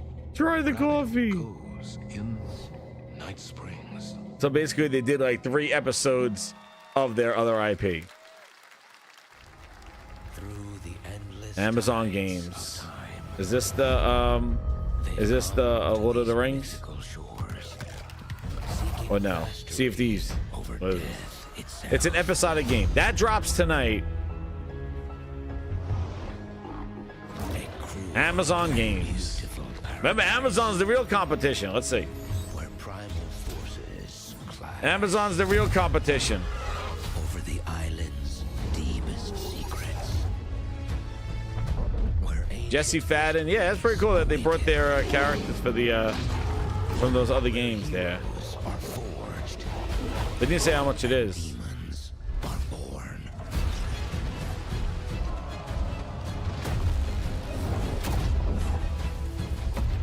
Am I delayed? No, I'm not delayed. Is Aeternum.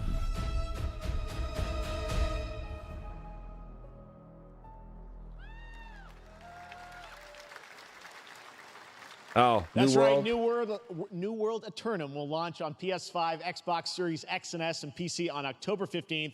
And now you can play the game start to finish as a solo player or play co-op and use crossplay as well. If you're watching SGF on TikTok Live right now, you can comment HSR in the chat to claim a special in-game bundle for Honkai Star Rail of Stellar Jade from TikTok Game Rewards. And speaking of Honkai Star Rail, Hoyoverse's latest space fantasy RPG just concluded its version 2.3 special program a few hours ago. But there's more. A sneak peek at the upcoming expedition featuring a beloved character who is clearly ready for the forthcoming journey with her brand new look. Why do people choose? You got to link your account with Amazon? Oh no, Nick is saying you got to link your account with Amazon. You see, they're not gonna like that on PC. in this land of dreams. They're not gonna like that. They're not gonna like that. They gotta link their account for Amazon. They're gonna want like your Amazon account. See if you're a Prime member or something like that. We don't want to be dealing with that. You don't want to be dealing with that. 4090s and RGBs as the tears fall down my butt, you get wet. Wasting your money, I bet. Send ready, email saved. Don't link your accounts to Amazon. Our skills have exploded. No more complaints, stop being clowns. Creating video petitions. Suckers must be in town. I like my music over these things. It makes it more entertaining. Sorry.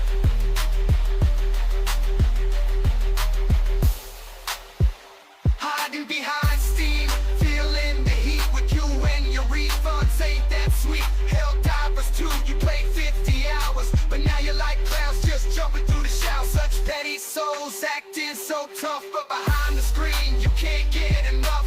Claiming don't link that PSN. No Amazon accounts.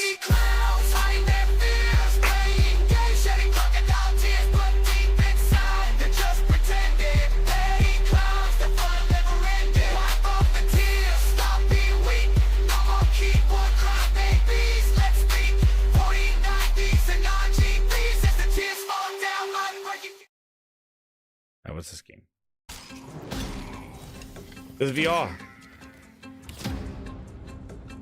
This is commercial? What is this?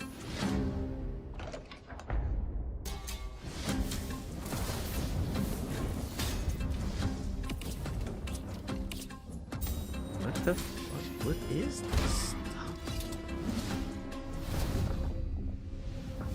Of course, Redfall has released from Arcane right now. Will you ship that?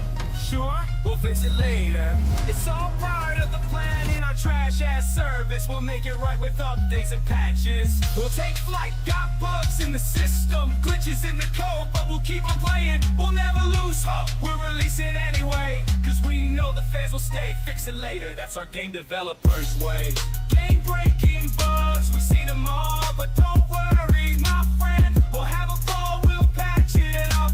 We'll make it fine, our trash-ass service. Yes, I will ship that. I'm upset with myself. I kind of revisit our process.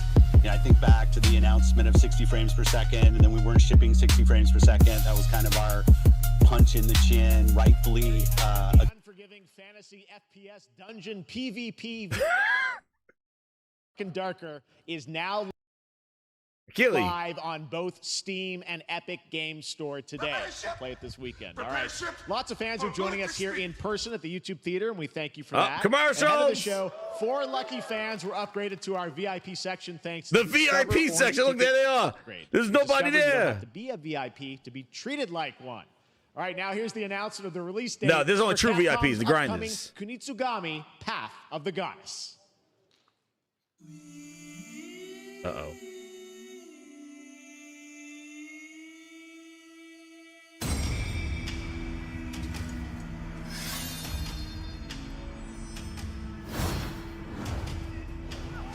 I know, right, Mary? That game looks so... Yeah, that game looks so generic dungeon crawler thing. The release is today. It's like a... VIP got some bullshit. They got a row and they got no people sitting in front of them. Grinders, what's this? That was the most generic game. I had to play some music. Would you ship that?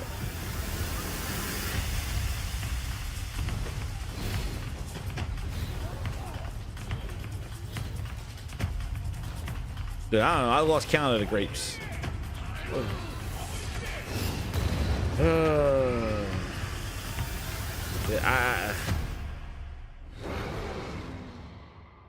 July 19th. Okay, yeah. Yo, the crowd is like dead. He supposedly sold this place out. This crowd is just like golf clapping. Nobody, who would have been sitting there for the seats for this? He don't even have like a light show. He just comes on stage, plain Jane, just standing there in his Smuggling Grapes velour jacket and shows a bunch of indie shit on stage. He charged him $50, $100 a seat. Keely, stop with the show. Just do a trailer show, Indie Games Fest, call it a day. But you can't do that, right? You can't do that. You can't do that. You gotta pack a theater. You gotta have all those people there. Yo, those seats are going for like $50, $60, like in the orchestra, maybe even more. Like, come on. You don't need, like, stop making, you like have this whole big stage and then you show, like, come on. The carpet don't match the drapes. Look at the crowd. Dude, the crowd is like dead. They haven't, what's this? Yo, this is like commercial, another one. Yo, here we go. That's it, I'm done. There we go. More Grindhouse music. Upgrade to VIP. You want friggin' quality? You go to the VIP Grindhouse Ultimate Grinders. Dude, here it comes.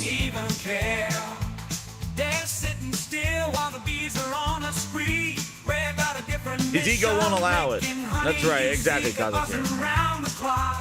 No time for games or glee, but the bees gotta hustle, even if the devs disagree.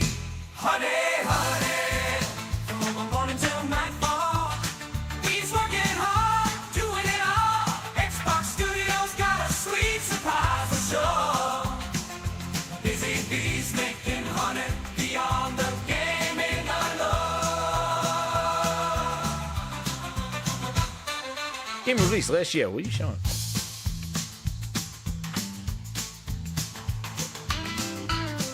Now we're not watching commercials. Grindhouse music.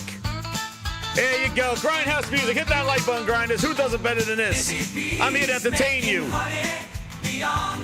Rare Honey, this is a real commercial. I made the Jeff Keighley show.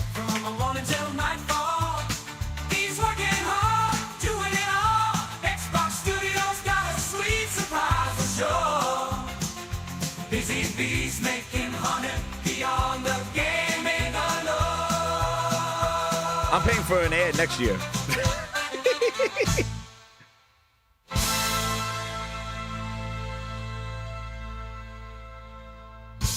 We got the coffee steam hot, making sure nothing stops this plot. Phil Parton Xbox games behind the glass. Gotta keep it moving, no time to pass. Fuck that show. Fuck that show. Turning honey and weed. Woo! So sweet. Woo! Green plants everywhere. It's a funky beat. Fuck that show. Honey, sticky and rare. Keep it flowing. Woo! Nothing can compare. Rare honey. On the rise, ain't nothing gonna hold them down. no lies. Sweet like honey, tender like gold. Rare honey, skin rare, forever bold. Oh yeah. Oh, he's back. All right, he's back. He's back. Commercial's over. Skate from EA. EA, they're showing up. What are they gonna put? Hey, Jeff, how you doing, bud? What? Oh. College football. Some really bad stuff's happening. Shout out to Cosmic Hero 270 with the 5. He goes, Xbox can't be any worse than this. Please, Lord Mighty. Sony, Nintendo, save us from this nightmare. Thank you, Cosmic Hero. I appreciate it. Skate. I don't want to hear their music. I mean, all that trash is. We get the point. Let's see. You're my #1 customer. That #1 customer. So we're skating. Because I know they got their licensed music. I don't want to hear it. Skate Online service game. Pre-alpha. It turned into a service game. Console playtesting. Very exciting that people will finally be able to play Skate on console in the near future. Was it out already? Our next world premiere is an indie sensation from Japan that is adorable, deadly, and has over 25 million players worldwide. That's right, I'm talking about Palworld. Oh, I mean, just look at the giant depresso. Cheer up, buddy. Oh, It's no. Summer Game Fest. Now, here's the first major update announcement. Whole new island is coming. Goo goo gaga, we're all in the same frame. Grab your Game Pass, load it up real quick. Dive into the virtual world, ready to click. Ooh, yeah. Goo goo gaga, there are no players, can't you see? Jesus. Jumping in the game, baby, you and me. Brian, what is going on? What are we doing here? Feel the waiting list to join my Xbox party. Again, Summer Indie Fest. Smuggle on Grapes Indies. Xbox dedicated servers. Fuck out of here. There's nobody playing dedicated servers. They stopped talking about the numbers all of a sudden. Baby, come on, let's play a little game. Goo goo gaga, we're on the same frame. Grab your Game Pass, load it up real quick. Dive into the virtual world, ready to click. Yeah, goo goo gaga, there are no players. Can you see? Jumping in the game, baby, you and me. I have to make this entertaining, grinders. Sorry. Join my Xbox party. This is Gaming Grind Fest. Goo goo gaga, Game Pass games. What are we doing here? Goo goo gaga, Game Pass games. What are we doing here? Man, it went along with the shit. Dude, it went along with the... I went along the show. Update. Next up, we've got a big announcement Baby, from come on, let's Valorant. play. Here's Andy Ho and Anar Gilfison from the Valorant dev team. Valorant. No, my God. Thanks, Jeff. Just Hey, say everyone. Since what it is. 2020, we have been fortunate to serve players in their pursuit of what we call the Valorant moment. The big plays and clutches you make while all eyes are on you. So it records you now? Millions of players all over the world have earned their own Valorant moments on PC. And today, the stage is set to welcome a whole new group of players. Let's take a look. Valorant on console? Oh, great. Great keyboard.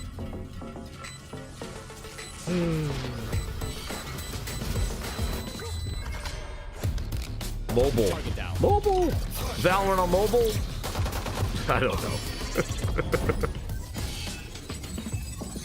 Valorant mobile. Watch. Is this mobile? No, the crowd is dead, dude. I don't know why they even had a crowd in there. You imagine being in this crowd? Dude, this is like... Is that Eminem? Who's that? Yo, it looks like mobile. Yo, this whole thing is so weak. Like the crowd, it's just... Yeah, this does look like the mobile version. I think this is Valorant Mobile. Not even coming to consoles. Play it on your iPad Pro. Yeah, it looks cartoony. Nah, it can't be. Is it console? I have no clue. Ooh. This is like. Healing you. Probably in music. Enough.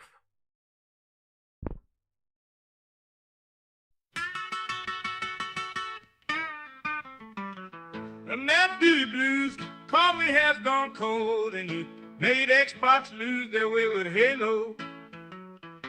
Stinky tears and spreading gold, trash finger strikes again.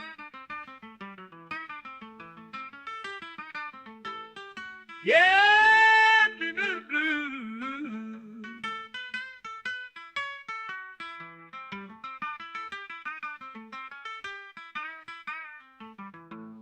Console? Oh. Coffee has gone Jesus, I thought it was a mobile. It's coming to console. Away with Halo. Stinky tears and spreading. Dude. That was Valorant's core tactical gameplay. Everything you just saw was captured on console and with a controller. Ooh. Valorant is coming to PlayStation 5 and Xbox Series X and S this year. Our limited beta starts June 14th, and you can sign up right now at beta.playvalorant.com. We are so excited for your input to make sure that Valorant plays great on console. And we hope to see you soon in the limited beta. But before we go, here's the head of Valorant Studio, Anna Donlin. Thanks, guys. Hey, everyone. One of my favorite things about Valorant has been seeing the community build the game and the sport right along with us. I just don't want to listen to that music. I don't know if it was licensed or not. Bringing Valorant to players all around the world, most recently to China. So like, isn't Valorant like it only uses the keyboard, right? Like it only uses the keyboard, so now they have the console. Man, those PC players are gonna love just destroying console players. Biggest joy of the ride so far. And now we are ready and so excited. Another shooter, man. That's what I mean. Like you got now, like hey, you even have what is it? Concord, dude. Like, see, like this, there's so many friggin' service shooting games coming out, like, or just like games. Like, it's crazy. That Valorant, man, I don't know. I think I tried it once. I don't know. I don't. Maybe I was playing a different game. I thought it was very. I didn't know it's another hero shooter, right? Yeah. That's what I mean. Now you got Concord's like, shit. There you go. Add it to the thing, dude. I thought consoles are dead though, Big Razzo, right? Well, I don't. Why is PC going to console? I thought consoles are over. Nobody wants a console anymore. What happened? Why is PC going to console? What happened? I thought consoles are not growing. Illness.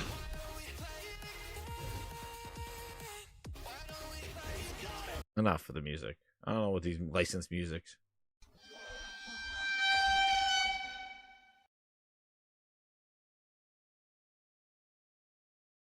I know it's huge. Like it's huge competition and stuff like that, esports. So why not? Oh, Pokemon plays it. Oh, I gotta try it.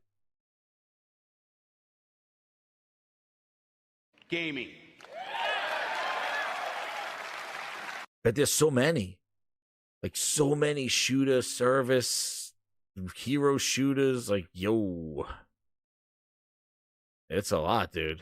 Exciting to have Riot on console with Valorant. Thanks to the team at Riot for sharing that with us here at SGF. Our next announcement is a big deal from our friends at DoorDash. 5 weeks of deals with Summer of Dash Pass. Sign up for Dash Pass now for $0 delivery fees and get 50% off your next DoorDash order. Quest says Riot's a garbage dev. We've got a guy who is normally co-streaming our shows, Yang Ya, who is also an amazing voice actor. An amazing voice actor. Oh no! Like a Dragon and God of War Ragnarok. Well, next week, Yang is going to be voicing a character in a movie, Inside Out 2, where he plays a fictional video game character, Lance Slashblade. I'm here to tell you right now. Your exclusive we don't first care. look. Let me tell you, we don't care. Jerry, I'm here to tell you right now. We don't care. Let me tell you. We don't care. Jerry.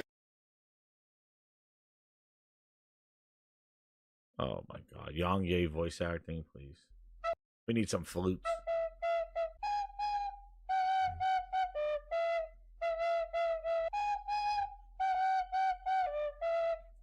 fit.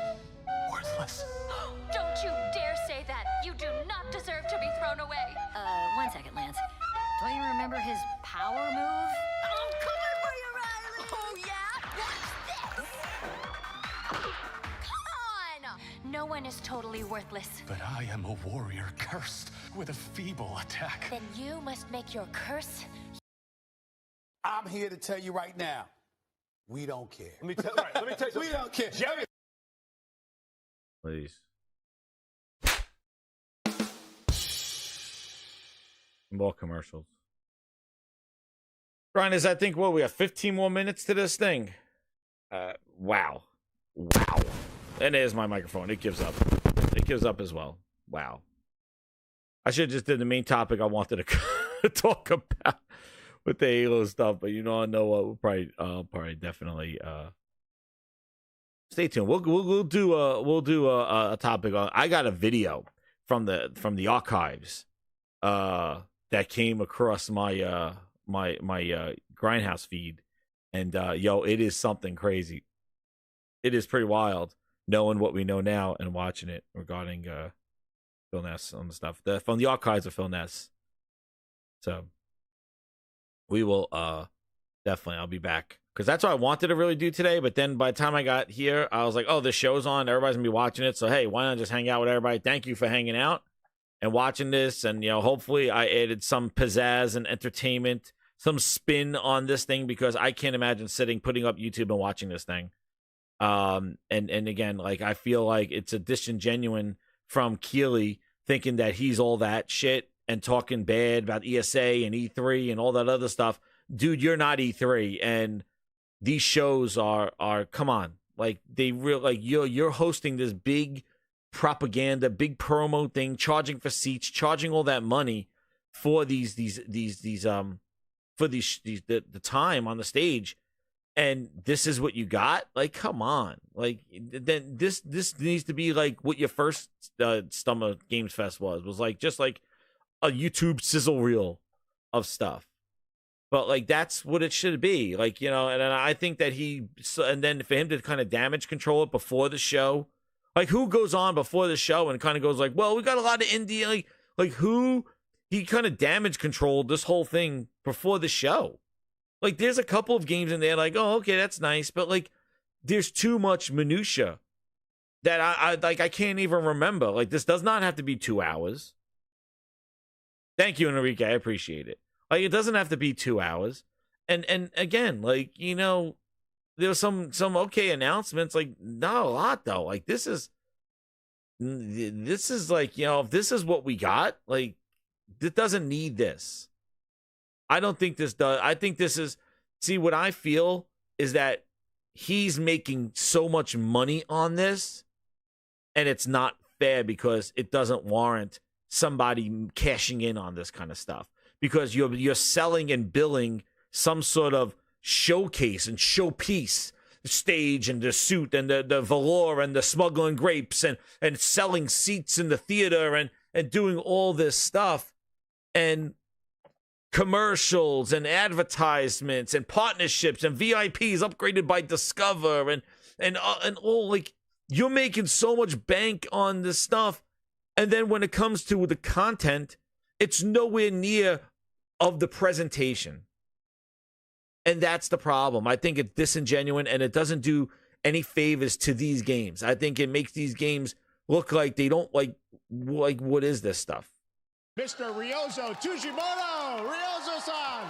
Oh. Hi, thank you, Jay. There's the Monster Hunter Wilds guy. Claymores with the 10. He goes, the first 5 indies. Okay, cool. 50 indies later. Stop, enough. Oh, totally. Like, it's like one, like, it's all indies. That's right. One number one customer. Enough. That's right.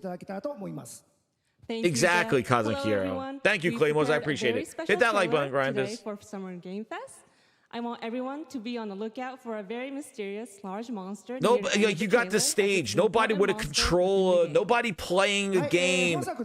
Just showing trailers, talking. Like, come on. He is killing gaming. I agree. And like I said before, the problem that I have with it was his remarks when E3 was struggling. And E3 has their own problems. The ESA, they're a bunch of idiots as well. The problem is that he wanted the ESA to go down. He wanted E3 to not happen, so he was the only show in town. And if you're the only show in town and this is what you're getting, like, come on. That merges immersion and action. Like, come on, I hope players Keely. look forward to playing with their friends across different platforms. Even the Game Awards is turning into some garbage ad bullshit. PlayStation 5, Xbox Series X and S, and PC. はい、最後になりますが、8月に行われるゲームズコンのオープニング Like, it's just... こちらの方でも新しい映像を持っていきますので、皆さん You don't need this. Like he wants the theater, he wants the whole thing. Like when he used to do the show at E3, like the YouTube sitting on the couch and just talking to devs, talking about their games, showing their gameplay, asking more about it. I felt that we learned so much more about these games than what we're getting here. Live at Gamescom in August. And our first public hands-on playable demo of Monster Hunter Wilds will also debut at Gamescom. Thank you. He said there's no one more thing, big surprises. Who the hell knows? You cannot oppose the Dorito Pope. Over there! Yeah, it's just that's the thing that kind of irks me. It's more of like his attitude and what he tries to hype up and build up and rehearsals and all this other stuff, and yeah, just that. Here it comes! There's too many of them! Watch out for that glove! This game looks good too, but the other Monster Hunter looks crazy. The Monster Hunter. I will draw a tire. Cover me! This looks good. You got it. Be careful. Be ready! Yeah, this does look great. We may lose them. The dynamic environment stuff. Yeah, where's the game? He's a narcissist, Mary said. As I feared, it picked up our scent. I'll handle it. You find someplace safe. Thank you.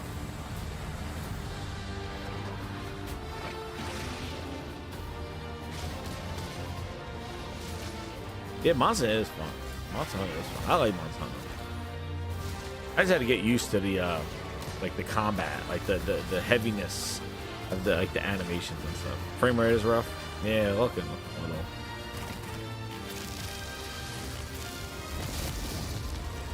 I know. Yeah, this is no replacement for E3. Don't worry, the hunter is here. Just watch. You'll see what hunting is all about. JP Loco with the 5. Someone want to explain to me why Lego Horizon on PlayStation, PC, day and date, and on Switch. Wild, dude. Wild. I'm sure Twitter is going You're my #1 customer. Hilarious. Thank you, Ryosa-san. We will see you wild. at Gamescom. I don't know, JP. August. Now, during last year's PlayStation Showcase, the game Phantom Blade Zero. Oh, yeah, that was my... wowed us all with its blazing fast combat. There he and stylish stylish This is what he saves it art. for, Well, I'm right? honored to share with you the brand new trailer for the game featuring all real gameplay. Here's our final game of the show, Phantom Final game of the Blade show. Zero. He always does this. He leaves like a Sony game at the end of the show. Yo, this game looked awesome last year. It's a Lego game, Aunt Method says. All right, we finally got something. Jesus, we had to wait 2 hours for something. This game looked good. Yeah. Finally! Holy shit! Finally! Something! The Faceless is here! Don't go up there. Turn back. Oh, damn, Before force. it's too late.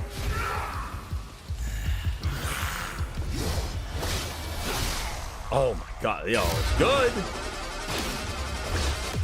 Right? Finally, an actual game, like 2 hours. Like, come on. Where's more of this stuff? Like, nobody else is making these kind of games? Like, nobody's making... Look at, yo, look at that. Oh, damn, he threw that shit back at him.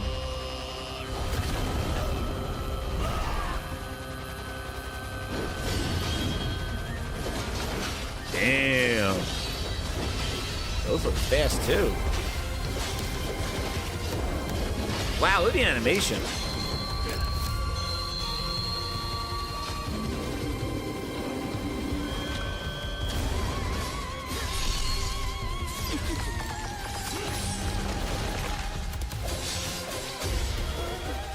Gameplay. No interviews. Gameplay. Show the game. There it is. Finally, something. 2 hours it took. There it is. Let's see. Tokyo Game Show. Where's the release date? Hands-on experience at all those places. That looks so good. Full demo that media Release will be playing date. this weekend. So you'll hear much more about that. And that's going to do it for our Summer Game Fest live show. Thanks to Joy for joining us. Thank you, Jeff. Jesus. I had such an amazing time. So this is what they do, dude. Yo.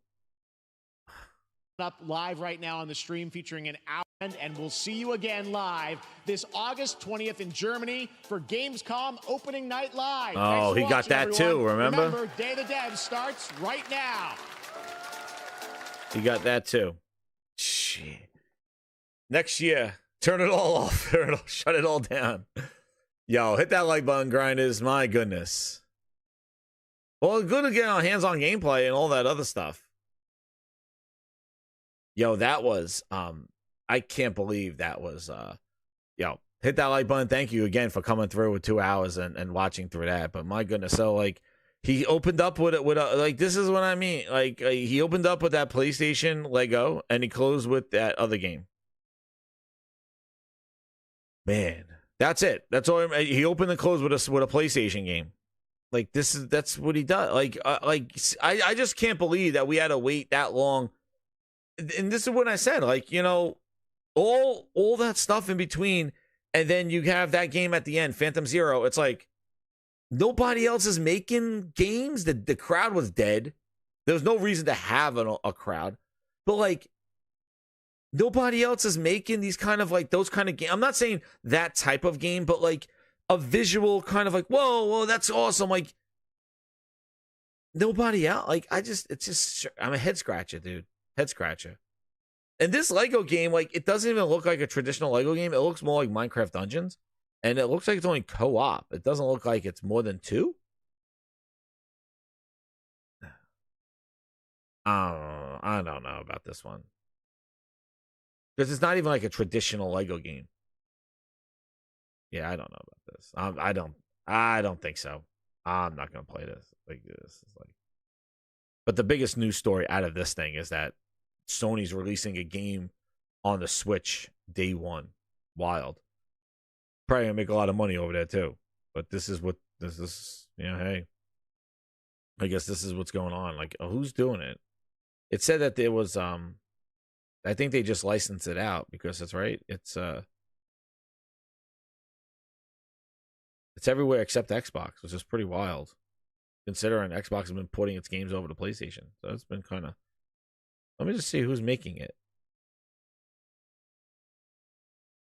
Coming this holiday. It's coming to the PlayStation 5, the Switch, Steam, and Epic Store. Everything but an Xbox. Interesting. You would think that Microsoft would be, hey, here's our game, Sony, give us one. No, that's not happening. Day one Switch. Yeah, and Wukong is not releasing on L-Box. Thank you, Holomoko, with the Seek 20. Thank you so much, man. Yeah, I think it's delayed. I think Wulong is delayed. Wukong on there. Sony's not releasing the game. Lego is? Like, let me see. Who is it doing it? Sure they have toys with it. Lego Adventures. Yeah, because it's not Lego. Hold on, let me just see. Yeah, Studio Goo. Gorilla? There it is. Studio Gobo. What do they do? Let's see what Studio Gobo is. Studio Gobo. Studio Gobo. What do they do? Character action. co-development, high-end console development. The studio Gobo originally founded and ran BlackRock Studio. So they had the studio that ran that, what was that? That horror monster game, BlackRock Studio, and that other, that horror Left 4 Dead ripoff, BlackRock. Right? Oh, BlackRock do Left 4 Dead. They originally were co-founded and ran BlackRock Studio. That's who they are. It is what it is. I don't know. Let's see BlackRock. What BlackRock make? BlackRock made Split Second, Pure. They made yeah, they made those games. You're my number one customer. That's who they are, so they turned into that. Turtle Rock was it? Yeah, BlackRock made those they made Pure and those Split Second. That was their last game, was Split Second Velocity. That was their last game. And then they founded that studio, and then they made this studio, Gabo. They're co-developers. Co-development in the house. So there's that. And then where's the other one? And then Quidditch is another game that's coming out. That was the other one. They decided to make their own game, the Quidditch game.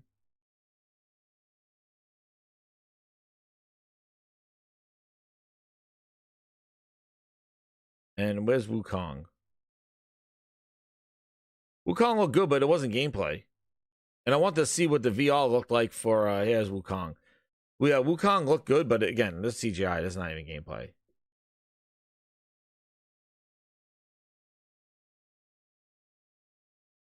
Which is interesting.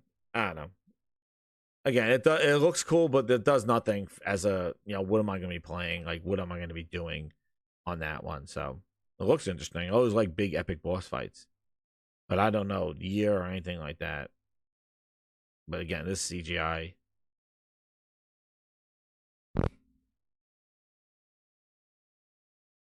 Wukong. So we'll see that. Phantom Zero is going to be getting hands-on and stuff like that. So that's good. There. So this says Black Myth Wukong coming out. So that's coming out this year, Wukong. August. I don't know. All right. But no gameplay, though. And then Fire Axe Civ is coming out there. And a lot. And again, this show, a lot of betas, service games, looter shooters, a lot. Too much that you're like, that's why I said like that Concord, not to say like, any of these games look better than Concord, but like it is just a lot of looter shooters, hero shooters. Now Valorant's coming to console. There's a lot going on. Like it's just, it reminds me of like the World War II shooting games that we went through. Like everybody was doing World War II.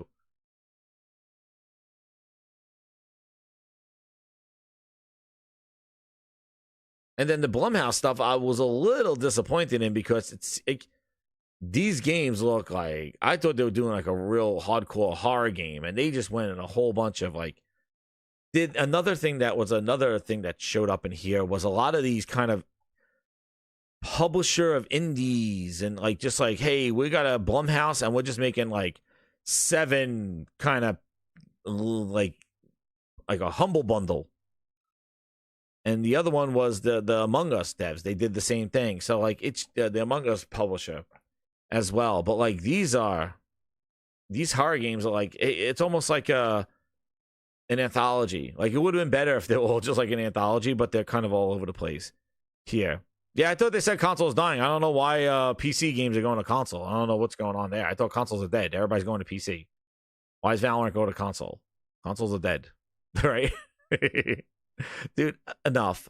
I'm really, the whole shit of where you play bullshit, like I am Pactor and all those clowns doing it. Like I'm done with this shit. Like done. But like but yeah. Like, see, there's the Blumhouse stuff. Like, yo, some of these games look. What the hell is that?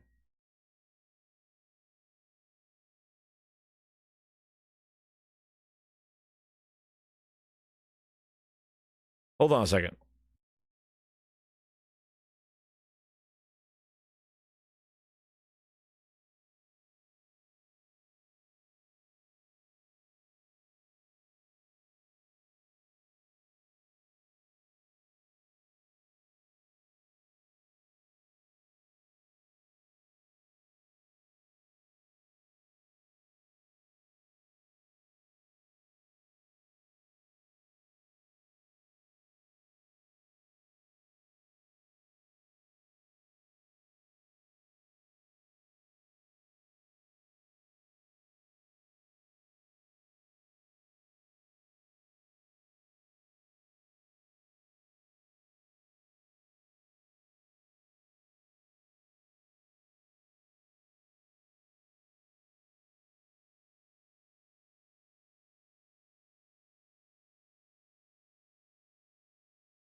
You're my #1 customer.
Holy crap. Sorry about that, guys. Yo, that was crazy. Hello? Yeah, sorry about that. Yo. Dude, that was wild. Something was just rumbling in my house. I'm like, what the hell is that thing? Like, it was like right to the left. Is there like a boom? I thought it was like like a burnt fuse or something like that. So I don't know. It sounds like it's my air conditioner outside. I had to figure it out what that was. Sorry about that. But holy crap, that was weird. Silence is golden.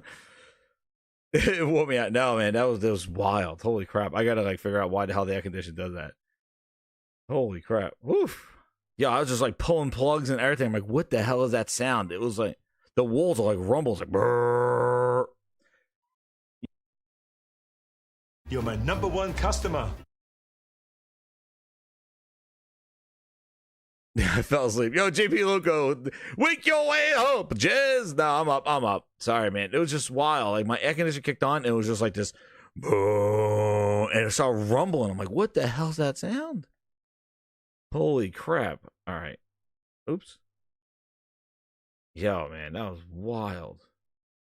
Oof. Yeah, I'm in the thing. Dude, that was craziness. My AC had haptic feedback. Yo, that's what it was, dude. It was crazy. So I just turned it off. I got to figure out why the hell it's making that noise. Hopefully it works, because I do not need a freaking air conditioning issue. Yeah, that's where it's coming from, that outside unit. It's rumbling out there, so I don't know. I got to check. I just turned it off for now. Phil was trying to get me. I had to get the grindhounds on him. Like, grindhounds, get them. Get them. That Power Rangers game. Yeah, that Power Rangers game was good. Hey, like, yeah, I gotta figure this mic out too. Why the hell keeps doing that? But yeah, like, overall, hey, this thing was, again, I take more issue to the whole, he is like, you know, what Keely's trying to do, and like trying to make this into when it's not that. Like, if you're gonna present this as, hey, the stage is set, we're selling tickets, Summer Games Fest, you're hyping it up, and then you come in there and this is the slate of games that you bring. I'm sorry, like, these are great. I'm sure these are good games. These are great passion projects that they said, some of them. And I don't want to discredit these kind of games, but you don't have the stage set like that, and that kind of presentation and that kind of hype to it, and then when the day comes, your damage control, like, no, one more thing. Games that already were shown. Meanwhile, he did have world premieres. It was all world premieres that nobody really cared about. World premieres. It was all like just passion one-person teams, two-person teams. Like, I just, you know, I prefer indies have their sizzle reel, their time where they're shown together, because that's the other thing that I have an issue with, is like, you're showing these other games like the Phantom Zero, like some other, you know, Street Fighter DLC, or like, and it's just a mishmash. Like, there was no, the other problem I had with this, that there was no pacing. Like, there was no rhyme or reason. It was complete randomness. And I don't know if he does that on purpose, because he wants to kind of keep people in there, like, you know, to stop the bathroom breaks per se. But you know, I don't know if he does that on purpose to stop the bathroom breaks and just like rolls into ads and stuff like that. But like, I feel that I feel that there was no like, hey, here's your indie section, here's a big game, here's some service online games. Like, there was no pacing. There was nothing to it. Like, Skate, like, just random. It's like, oh, there's a Skate multiplayer beta. It's like, what multiplayer? Who? Build a park? Skate? Yes, I'll do that, dude. Ultimate Grinders. We'll do a game night if that game's online. That Power Rangers, hell yeah. Like, what? Project Awakening. Too many. That's right, JP Loco. Too many live service games, indies, AA s, passion projects, DLC updates, like PC games coming to console, games everywhere, day one, free to play. Like, oh, like those, like it just seems like those. And then looking at, this was the stuff that I wanted to show you, like, you know, looking at, where's my where's the thing here?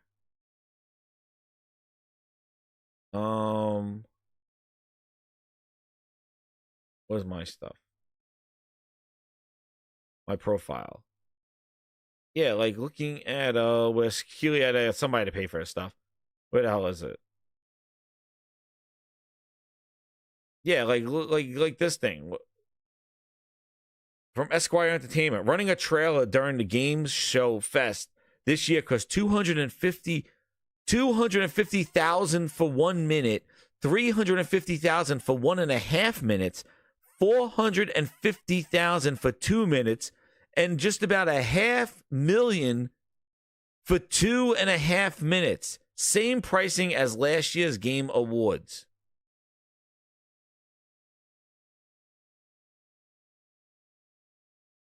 Look at this.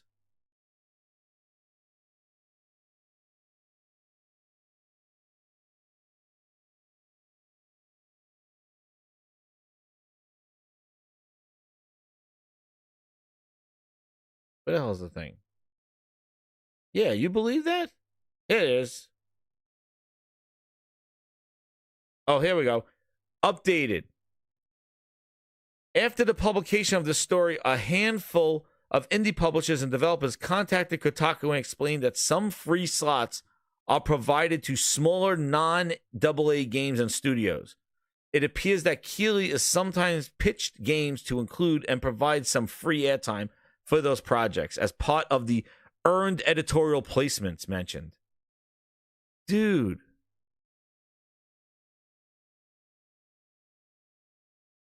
Not every trailer comes at a cost. They're considered earned editorial placements are played for free. They're reserved for big reveals from massive companies like Sony, Nintendo, Microsoft, part of what other smaller devs are paying for. Like, this costs money. And I don't even know what stage time is. But like, that's where I just didn't like that. Like, I just didn't care for that stuff.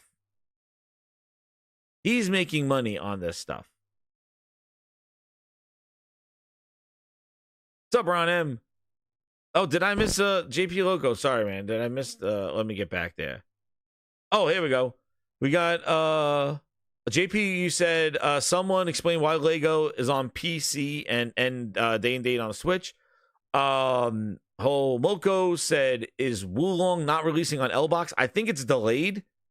I don't know. It wasn't announced there. JP Loco says, what was the reason given for Wukong not on Xbox? There wasn't a reason. I don't know. I think people saying it was delayed. I don't know. I'm on Twitter. I don't see what the hell they're doing. There. And then JP Logo says, wake your ass up. Who else did I miss? I think I got everybody.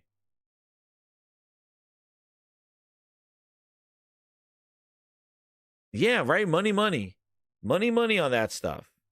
Yeah, I'm going to do a separate show, Cosmic, on that Halo stuff, because I have that and another video I wanted to share on that one. I'll probably do a video tomorrow. And then maybe it might be a weekend of the Grindhouse. Keep it locked here. This gaming is a slow burn, dude. It is. 500,000 for 2.5 minutes, right, Cosmic? It's crazy. So, yeah, the Wukong one, I don't know what the reasoning it was. I'm kind of look. Mooch just tweeted out, like, Xbox, where are you? Here it is. Is this it? Oh, here you go. Here's your answer. PC and PS5 users can enjoy the full game starting on August 20th. We are currently optimizing the Series X and S versions to meet our quality standards, so it won't release simultaneously with the other platforms. We apologize for the delay and aim to minimize the wait for Xbox users. Yo, another Baldur's Gate situation, dude. Why? But nobody's gonna scratch their head and yell out to Phil Spencer going, what is the reasoning? Why is it people need to, nobody's like, Phil Spencer! Phil Spencer! Nobody brings it up. Like, come on, this is... And again, it's not like install base. It's not like, hey, it's the install base. It's because the console's not selling. Again, another developer.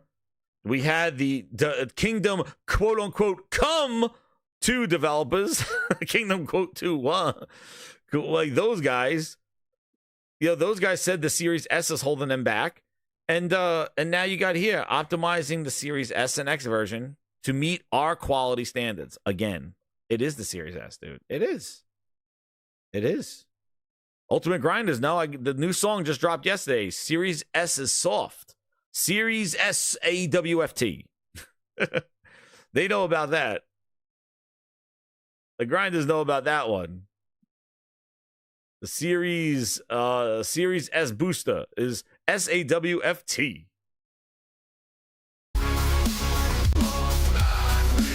They know about that. That new song dropped for everybody. But yeah, there you go. They're running on Booster. Like, again, like, what is the issue? Like, it's not install base, not sales. It's not that Phil Spencer's there. It's not Game Pass. Like, it's, again, another developer talking about optimizing. And how do you have optimizing X when it's more powerful than the PlayStation, supposedly. It's the S. You know it. It's the S. The S is holding them back. And Microsoft will not let them drop the S. And let me tell you something else. You think this showing of a portable console or something along those lines, what do you think that's going to be? That's going to be another console that they're going to have to optimize for. So you got to have a portable S, a portable Xbox, a Series S, a Series X. Developers are going to be like, yeah, that's a nightmare scenario. Like, we're not dealing with that. Now we got 3 configurations. We got a portable Xbox, we got a Series S weak-ass Xbox, and we got an X. You know? Yeah, Kingdom Come development, Baldur's Gate 3, Wukong JP Loco, exactly. It's the same thing. Optimization. It's not sales. It's not this stuff. Like, it's not. So I don't know, man.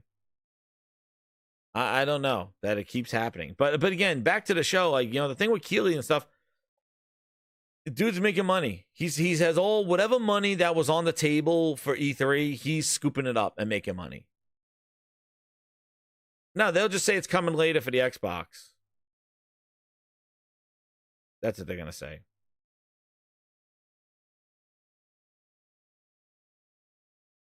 Yo, what? Alan Wake 2. Here, this. Yo, see, this is the stuff they got to do, man. Alan Wake 2. Yo, what the hell? That Alan Wake 2 physical release, deluxe is $80, releasing on October 22nd. Base game, deluxe items, expansion pass, reversible cover, Alan Wake remastered as a digital code. Alan Wake 2 CE coming November, $200. This is cool. The statue? Limited Run Games is doing it. Yo. Includes the game, the shotgun skin. Like, whose idea was to make this all digital anyway? And now a year later, you're doing physical? Alan Wake Angel Lamp Replica. Function with light. Oh, there you go. $200. We got a commercial here from Disney.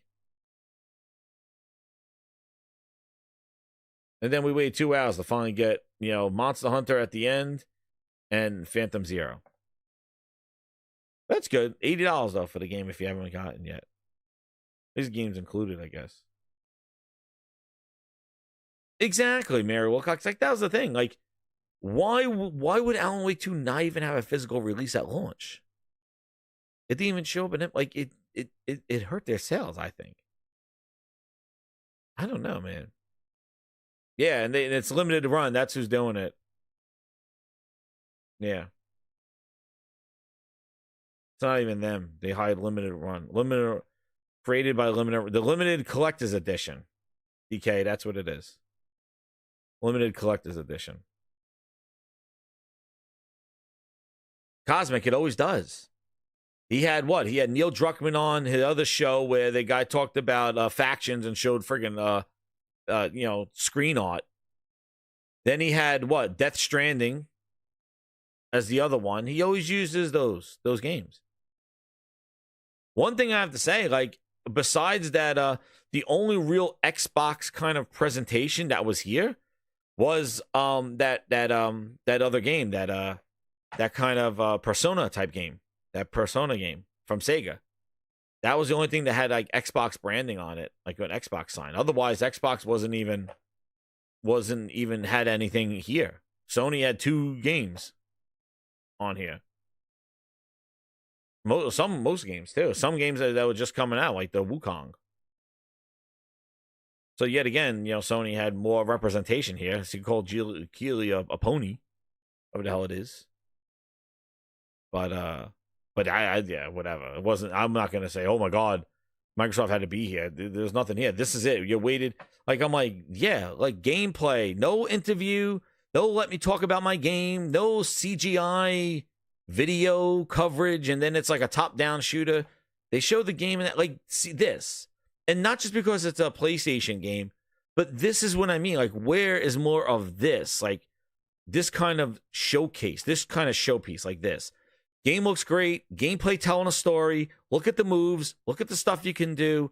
Like, this is what I want more of in these shows. I want more of this. Like, yes, I'm not going to love every single game like this, but this type of presentation. Just show the game, show the gameplay, no talk, make them graphic. Like, we're at a point with all these 4090s and next-gen consoles 4 years in. Like, we should be getting graphically impressive games that the gameplay does the talking. Like, am I wrong for that? I don't think so. But, like, this is the kind of presentation that I want to see if you're going to have a show like this. The gameplay does the talking, and boom. And not every game is to look incredible and stuff like that. There could be places for indies.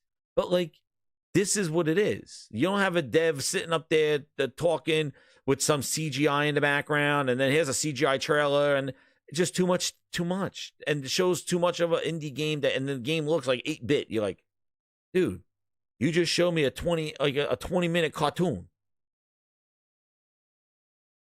And then even this game, this bean hunter thing, when he said this is a rogue game, I thought this was like a GTA game, but apparently it's like a rogue game. I like the physics of the beans. Very funny.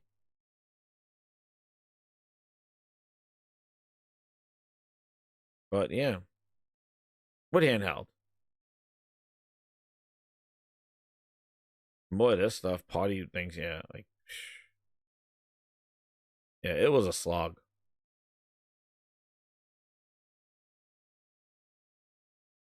Yeah, right. Like, you know, again, like you hate to say like it's PlayStation doing the stuff, but like it is. And then the PlayStation just jumps in now on Twitter. And they're like, hey, check out Phantom Blade Zero, the vicious sword play. Sick is like, Xbox may have put the gaming industry back with their show. I never thought I'd be saying this. Dude, this show was horrible. Like, this was horrible. See, I knew Smooth was going to have a problem with this, because it is a head scratcher. Xbox decided to release its games on PlayStation. Why? Because PlayStation putting their games everywhere but an Xbox. It's insane. Here's Thrash. What's up, Thrash? The biggest takeaway from the show is how many games are not on Xbox. Man, that was crazy. The truth. What is this? I'm sorry, but the whole Summer Games Fest show, all I could think about was the $250,000 a minute. Did this person really spend $250,000 for that? They lost $750,000 ending 3 minutes early. They ended 3 minutes early. Yeah, where's Borderlands 4? Yeah, exactly. Where was that? Not even that. Mr. Henderson. These insiders.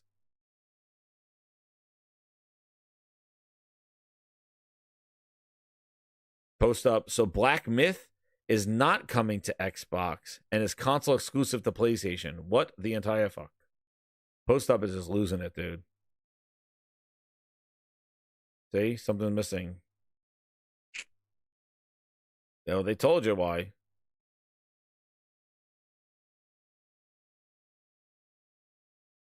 See? I agree with J-Main. Jeff Keighley won't see heaven after putting on this show. I'm convinced this is a money laundering scheme. I agree, dude. Like, that's what I mean. Yeah.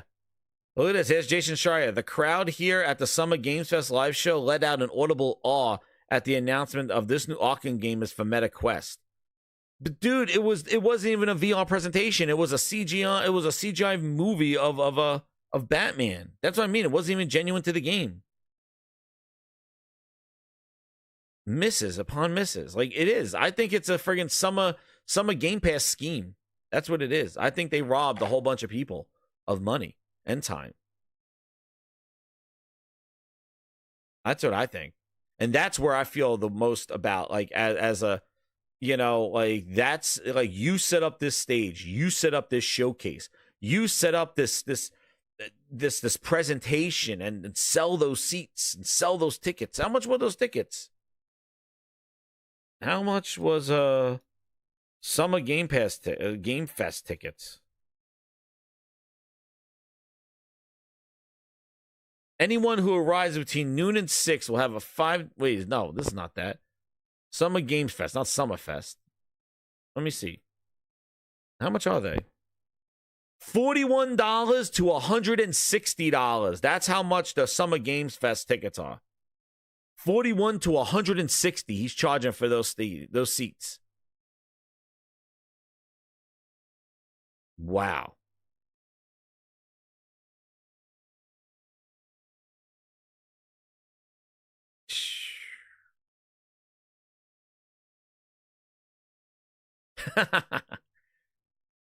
I'm not playing Valorant. I'm not playing. Dude, I'm trying out Concord. I'm going to pre-order it. But yeah, Valorant, Valorant. First off, that is a primary keyboard and mouse game. That's why I never even touched it on PC. So they're going to transition that to controller. Like, dude, I'm done. Nah.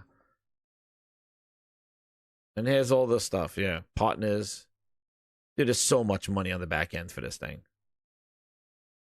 And that's where I feel there's a thing. Like, you know, this guy, he's cashing in. The fact that E3 is not around and he's the only show in town. This Summer Games Fest thing is a cash grab for him. And now he's gonna do, and he even tacked on his shit to Gamescom as well. He tacked on his stuff to Gamescom. He has the night before Gamescom where he does like another little stage show like this, another big stage show like this to make announcements before Gamescom, and then he's there at the Game Awards. Like, I'm sorry, somebody has to grab hold of this industry. We cannot have Keighley be the only show. Like, these first parties, Nintendo, Microsoft, Sony, the third parties, like, you got to represent your brand. You got to represent your stuff. You got to represent your gets. Like, you cannot let this guy run gaming like this. I am sorry. Turn his show into an indie showcase, because that's what it should be. And he shouldn't be charging those prices. And let indie games have their indie showcase, indie summer showcase. That's what it should be. Don't add Sony games to it. Don't add Xbox games if there are any. Don't add Nintendo's no show, not even around there. Nintendo care less. But you know, you're just suckering in, like, charging $140 for a seat, $250,000 a minute, $500,000 for 2.5 minutes, pretending you got this epic stage. And I'm surprised he didn't bring out the friggin' orchestra. I'm surprised he didn't bring out a friggin' orchestra. Oh, well, I bought the orchestra for the summer. No, he saves that for the end. Like, and where's my flute guy? Kala Yugo to 2. He says, dog ass show. That's right. It's such a dog ass show. Even my dogs are barking. The grindhounds didn't even like it. Thank you, Kali. You're my #1 customer. And seriously, it's going to be up to Microsoft to do what they do. That's it. Phil Spencer, get in there. Is that a deal? No, I keep losing at deals, and I don't want to make a deal anymore. Oh, man, Phil. I am leaving, and you can't stop me. I'm packing my bags. Oh, damn, Phil's not ready. Phil's not ready. He says the show's not ready. Phil said the show's not ready. Yeah, I know. We could have done, like, this summer, yeah. But, like, this is what I mean. Like, look at this. Look at the size of what this guy has set up. Like, I think at first it was nice to have somewhere else to go, but now I think his head gotten really big. Like, look. Like, right here. Like, look at this. Not this game. But, like, look. This is what he has here. His commercials. Where is it? See? Like, come on. You don't know this. You don't need this. Yo, shout out to Ron M, man. Thank you, man. 5 gifted VIPs. Guess what? You get the new music that just released for the VIPs. I had some music released for the VIPs. And you get awesome emojis that we're using in there. And that's right. That's right. But look, this is what I mean. Like this. You don't need this, Kelly. Like, it's such plain stuff, too. Like, he's just standing on stage doing, like, it just... I would never pay for a ticket to go see this shit. No way. Claymores with the 5. He goes, I don't trust anything Xbox says. They need to release a quality game. You know what, Claymores? That's a good point, too. Like, you know, that's the other thing. Like, their show on Sunday, they could show a bunch of stuff and like, oh wow, that was a good list of things. But I still don't trust it until releases. What is a release like? What is a release like? I don't know. What is it at the end game? When does it come out? Is it another Perfect Dark situation? Is it kind of a State of Decay where they just showed a CGI and we never saw it again for years? I don't know. You know, I don't know. You're my number one That's customer. why I don't trust them either. They can have a great show, but they're still going to be asking, when's that coming out? When are we playing? What are we doing? I don't like the way it is. I think the way, this is what I'm going to tell you right now, Brian. I hit the over 160 people. You hit that like button. And I don't know if you agree with me or if you don't. But I'm telling you right now.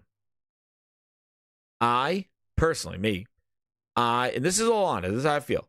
I do not like how the gaming industry and news of games is being shared with us. I don't like it. I don't like, I think after Sony left E3 and E3 kind of kiboshed and they couldn't figure out what to do with E3 and then COVID hit and all that other stuff, I don't like this. I don't like these showcases. I don't like these state of plays. I don't like directs. I do not like the Xbox showcases, dev directs. I don't like it. I feel like there's a lot of smoke and mirrors. There's a lot of leeway for them to just kind of pull bullshit in there. And I don't think that people are showing seriousness and really marketing and showing their games. And I think the games are getting disserviced and they're hidden behind PR. They're hidden behind rumors and bullshit. And I don't think we're getting truth of what we're going to be spending our money on. Number one customer. I don't think, as a customer, I feel like there's a lot of smoke and mirrors. I feel like that the games are they're not being honest with us. And I think it's a lot of bullshit. And I think because they got these canned videos and stages and all this other stuff, they could hide a lot of bullshit and kind of do what?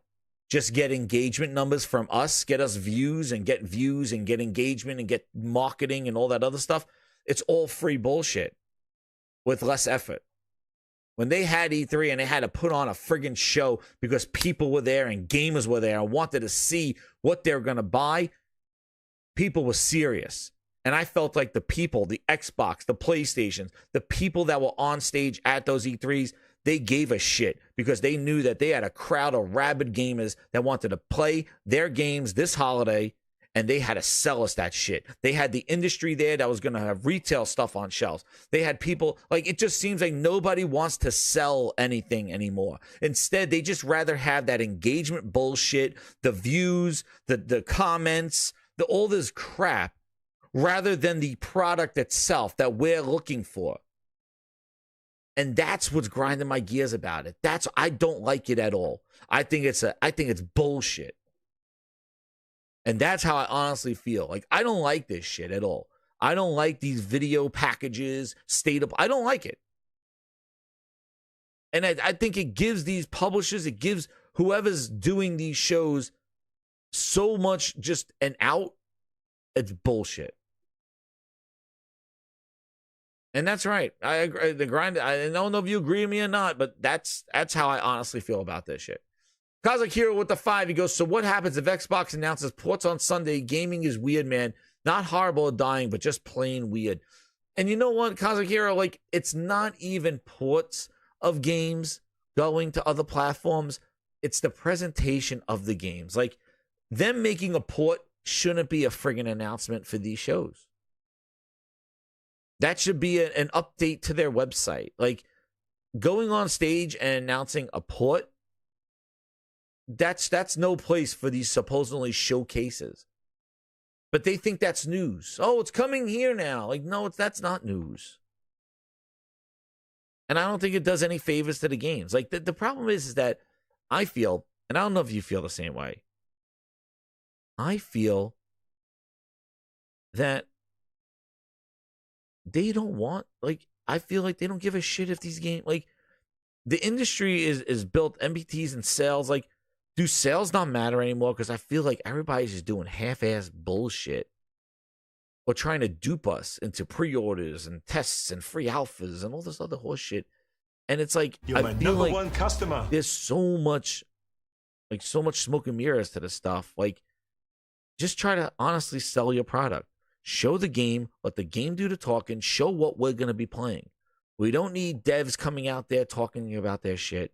We don't need interviews. We don't need CGIs of crap.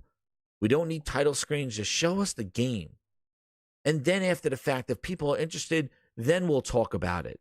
Then have the dev give a behind the scenes kind of what they meant and what they showed and stuff. I love when they just showed the game and then like a post show, they had the dev sitting on a couch and will tell you more about the game. Then if you cared, that would be wonderful. And yeah, but I know. Yeah, boy, you're criticizing the game showcase. We already see the lies with the media and influences. Games take a back seat. I know, yeah, boy. I know. And hey, I watched the shit too and showed it. So hey, I guess I'm part of the problem too with the whole freaking thing. But it is what I just telling you how I honestly feel about it. the way news and game and also and it goes like this too. It goes with just like how rumors. The whole show gets leaked, and here's your list.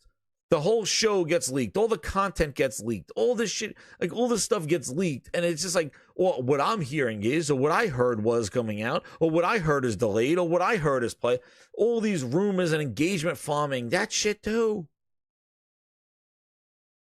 Like how social media has ruined everything. It used to be a way to connect and get more information. Now it's just the main garbage wipe. JP Logo with the 5. Ironic how many games Xbox has in the pipeline, but also how little faith we have in them for obvious reasons, of course. That's right, JP Loco. You know, one of the other things is that they got so many games in the pipeline that on Sunday, we should not get new game announcements from them. And I know people may have a problem with me saying that, but Microsoft is not in a position on Sunday to talk about new games. Microsoft needs to update everything they announced for the last 6 years. That's what they need to do. What are studios that you bought in 2018? When the hell is that game coming out and what does it look like? Remember, Compulsion Games just showed a trailer last year. We never seen gameplay since last year from them. State of Decay was shown in a CGI State of Decay 3 in 2020. They are not in a position to really be going, and we got 5 more other title screens. Same thing, Clockwork Revolution, another game that they showed some of, but when's that coming out? They need dates for all these games and gameplay for games that they announced years ago. They're not, and here's 5 more new games. It's like, like more title screens, more CGI, more games to add to the list of when are they coming out? Perfect Dark was shown at the Game Awards in 2020. We haven't seen it since in 4 years. Gears is fine. You could do Gears, Ryan. That's a tentpole game. I guess Gears. But if there's a bunch of new shit, I'm just like, fine. They want to put new stuff in there, fine. But man, they need to provide updates on stuff that they announced already for the last half decade. Because those games have gone dark. Well, Game Night 123 with the 5. Thank you, man. He says, did you see Ryan McCaffrey deleted his tweet about Black Myth Wukong? He basically said did Sony money hat this game because Xbox logo wasn't there? No, we showed why that game is not coming because they Baldur's Gate 3 it. They can't get it optimized for them. That's why. Another Series S problem that Ryan McCaffrey should cover that rather than worrying about money hatting. You should worry about why Xbox is always needed that optimization. You know? That's what he needs to talk about. He needs to talk about that. He needs to talk about why that shit's not coming out. Man, Tom Henderson says, can we petition to stop trailers that look nothing like the game? Yeah. I know. Yeah, the Xbox guy, please.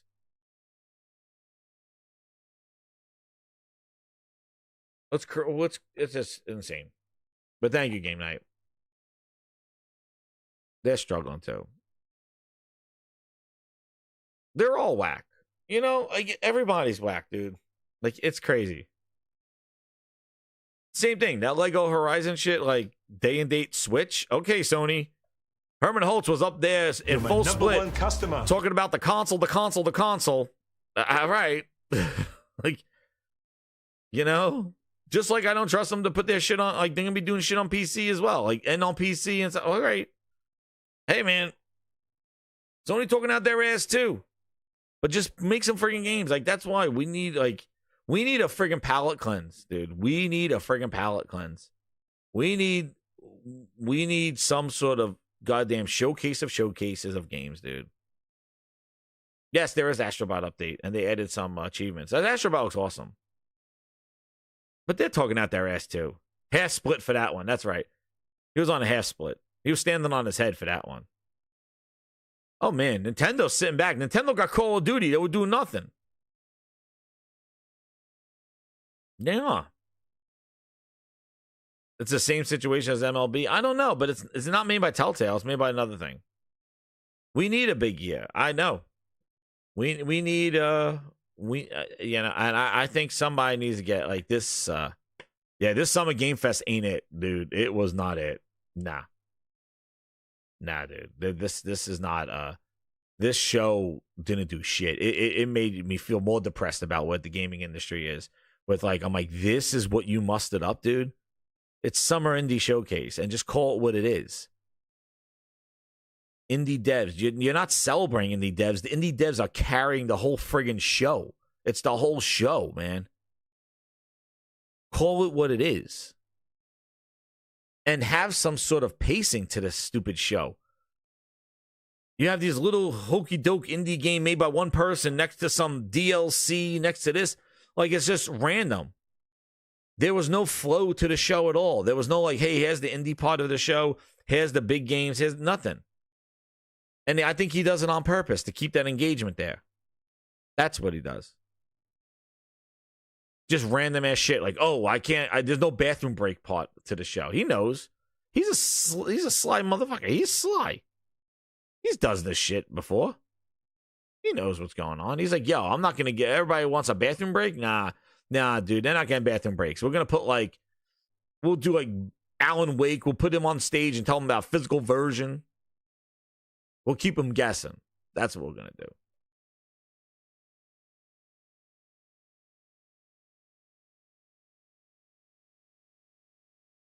Really? Dude, hey, man. I'm telling you right now. I am even seeing this too. The mentality for that Xbox showcase on Sunday is cautiously optimistic with a lot of Xbox fans.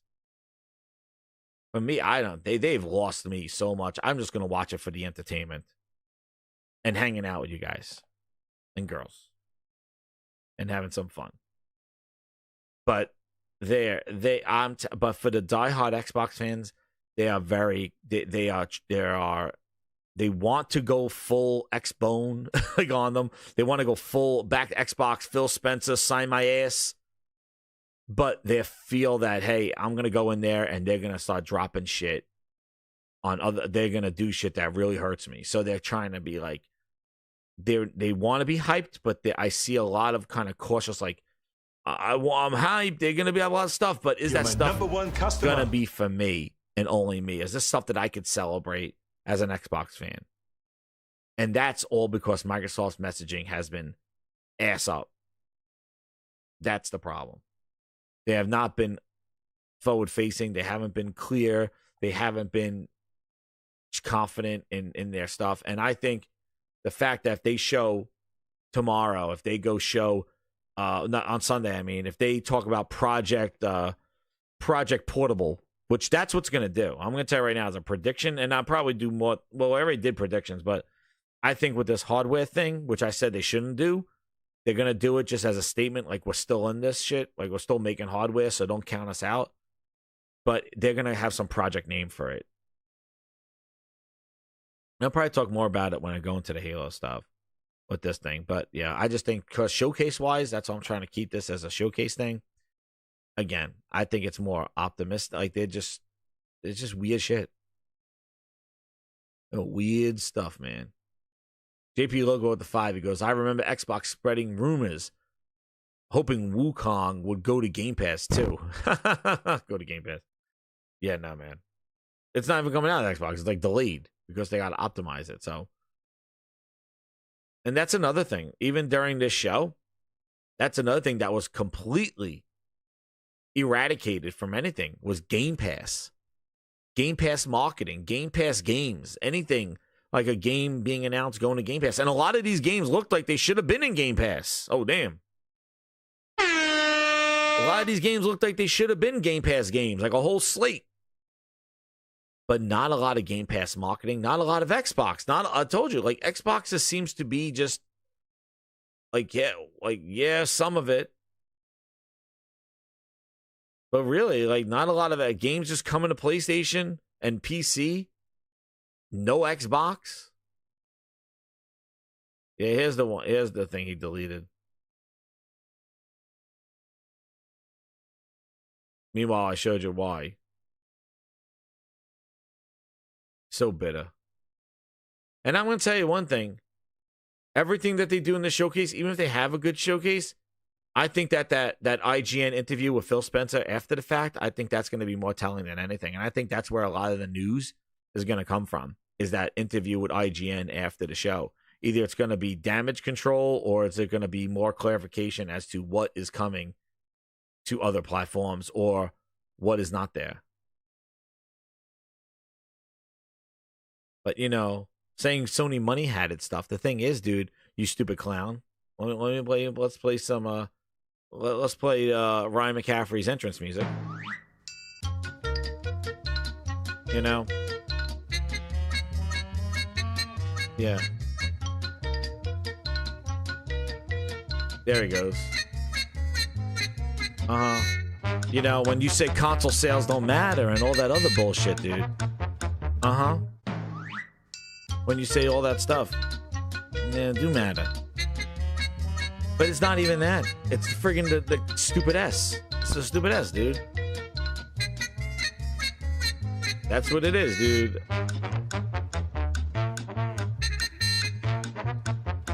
There you go. Nope. Ryan McCaffrey, it's not money hatting. It's the Series S booster. That's what it is. Ryan, it's Series S boosters the reason why.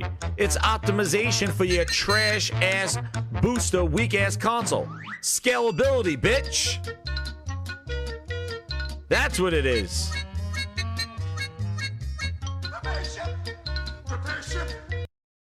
Yeah. Keep that one on your list when you talk to Phil Spencer. There's only one word to describe you, and I'm gonna spell it out for you. S-A-W-F-T. Yeah. Why don't you have that one on your little tidbit for Phil? Hey, Phil, why are developers? This is not the first one. We had Baldur's Gate. We had the Kingdom Come. Pause. Emphasis on the come. 2 developers. If you watch the video, you know what I'm talking about. And now you got Wukong. Why are there these delays in the console when there's this delays because of optimization? First off, your Series X is what devs wanted, the most powerful console in the world. It's more powerful on the PlayStation, so if it's working on PS5, why can't it work on Xbox? And the Series S, the scalability, the 4K console, the 1440p, 120 frame console. This is a question for Phil Spencer, Ryan. Add it to your list. Not Sony money hatting.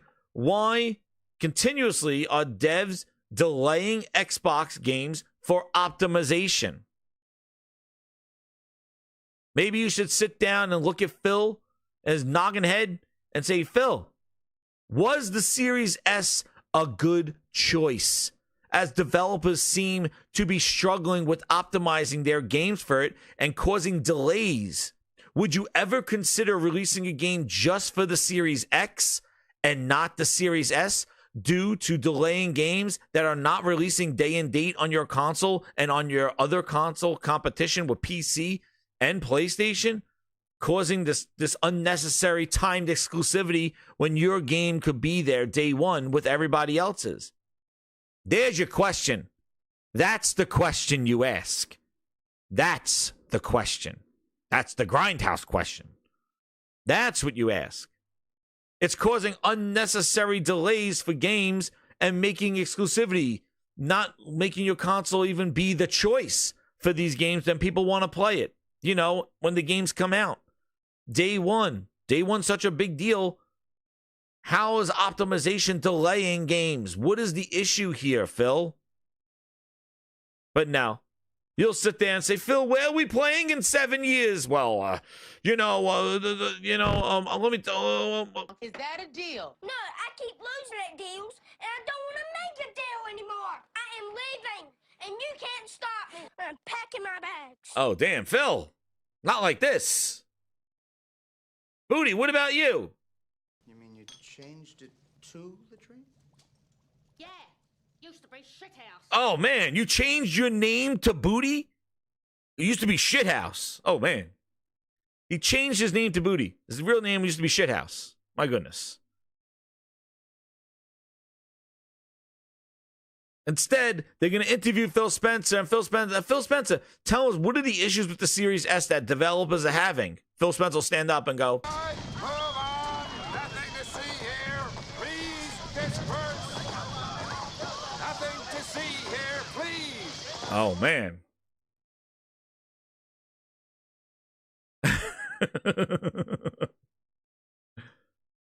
But those are the questions that you ask, Ryan, when you have Phil there. That's what you ask. You ask why. You don't say it's money hatting. Why would you say it's Sony money hatting? There's issues with the console. What are those issues?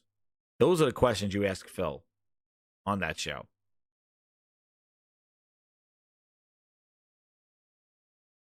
But he deleted it, so that's good news on him. At least he realized he got caught with his pants down. So they got him. What you watching, little bro? Caught you in 20K HDR 1200 FPS Super Nintendo iOS 49 Blu-ray Ultraviolet Radiation 1080p PlayStation 5.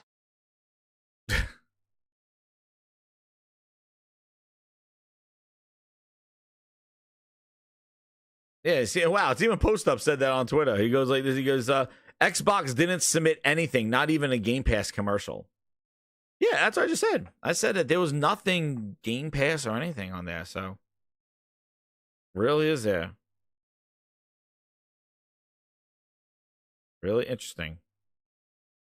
You would figure at that stage, you know, with that stage and those amount of people and all that other stuff,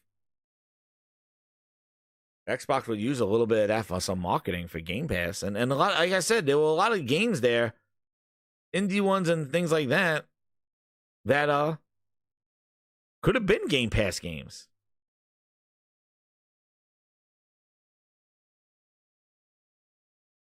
But yeah, I thought Sony was broke, right? Exactly. JP logo with the 2. He goes, I thought Sony was broke though. Yeah, exactly. Remember that? Phil Spencer's still learning. Here he is. Like a blind man at an orgy, I was going to have to feel things out. He's still learning. Phil Spencer, like a blind man in an orgy. They're saving it for their own show. They're saving it all for my baby. Yo, Phil's saving it all for Sunday. Sunday.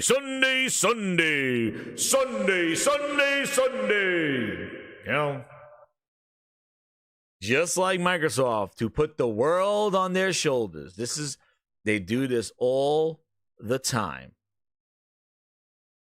They say all the wrong shit. They don't hype up their games. They just let their shit, like Hellblade 2, just roll out and drop dead. And they wait for that one day when everybody's watching them and they say all the wrong shit. But this is what they do. They don't, like, you know, at the Dev Direct, they don't show, at the Game Awards, they don't show any trailers to any games they announced early in the year. They don't trickle anything. They don't do anything. They show it at their showcase, and then you don't see it again. And then you cross your fingers to the next showcase. Wait to E3 to see if they show it again. Like Fable. I knew, like, they called out Phil last year when he was sitting on the couch at GameSpot with Giant Bomb. Phil, will we ever see Fable again? Like, Phil's like, oh, it's gameplay. What do you mean it's not gameplay? And he went on the defense about gameplay. We never saw Fable again. Told you. I knew it. There was no Gamescom Fable coverage. There was no end of the year Game Awards Fable coverage. There was no developer direct. Here's a hint on Fable. No, we never saw anything about it. Now you got to crush your fingers and go, Sunday. Will they show something about Fable? Man, I say it's 50-50. I would even think it's less than that. Because I don't think Fable's coming out anytime soon. Yeah, who said that's not gameplay, right, Josh? Just like they went to the Game Awards and talked about Perfect Dark and the CGI. Haven't seen it since 2019. Contraband, they showed a logo in 2020. Now, who knows? State of K3, they showed a CGI of the girl in the snow. Never seen it since. 2020. And now we heard that Avalanche Studio was laying off people. That was the studio that was working on Contraband. And I feel like they're going to use Call of Duty as their thing. I think they're going to announce Call of Duty games coming to Game Pass during the show, and that's going to lead into the Call of Duty showcase. I'm pretty hyped for this Call of Duty. I'm interested in it. We'll see what it turns into. But they're definitely going to Game Night. You're my number one customer. Yo, shout out to Game Night 123, man, with the 5. He goes, watch Phil start the show like, here at Xbox, we love gaming and our community. You know, the typical Phil speak. Oh, yeah, definitely. We heard you. And that's why we're just going to show all these games coming to Game Pass. I could guarantee, and I think that's going to be the main message. Everything you see in this show will be coming to Game Pass.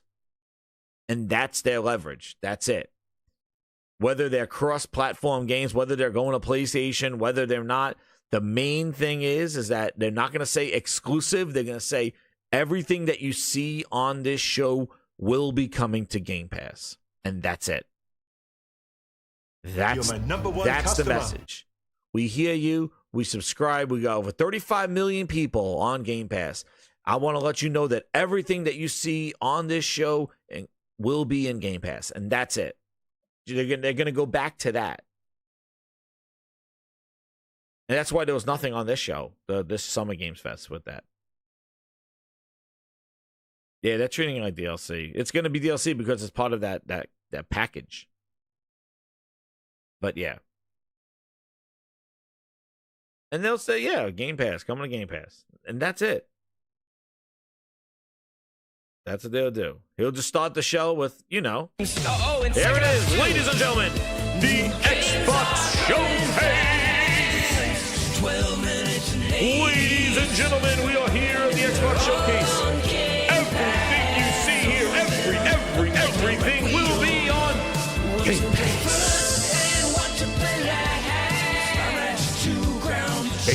Game Pass.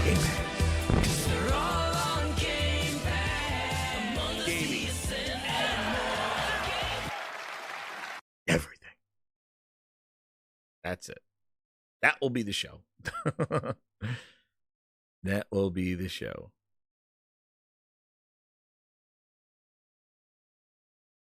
There you go. Game Pass game. And I think that's the start of it.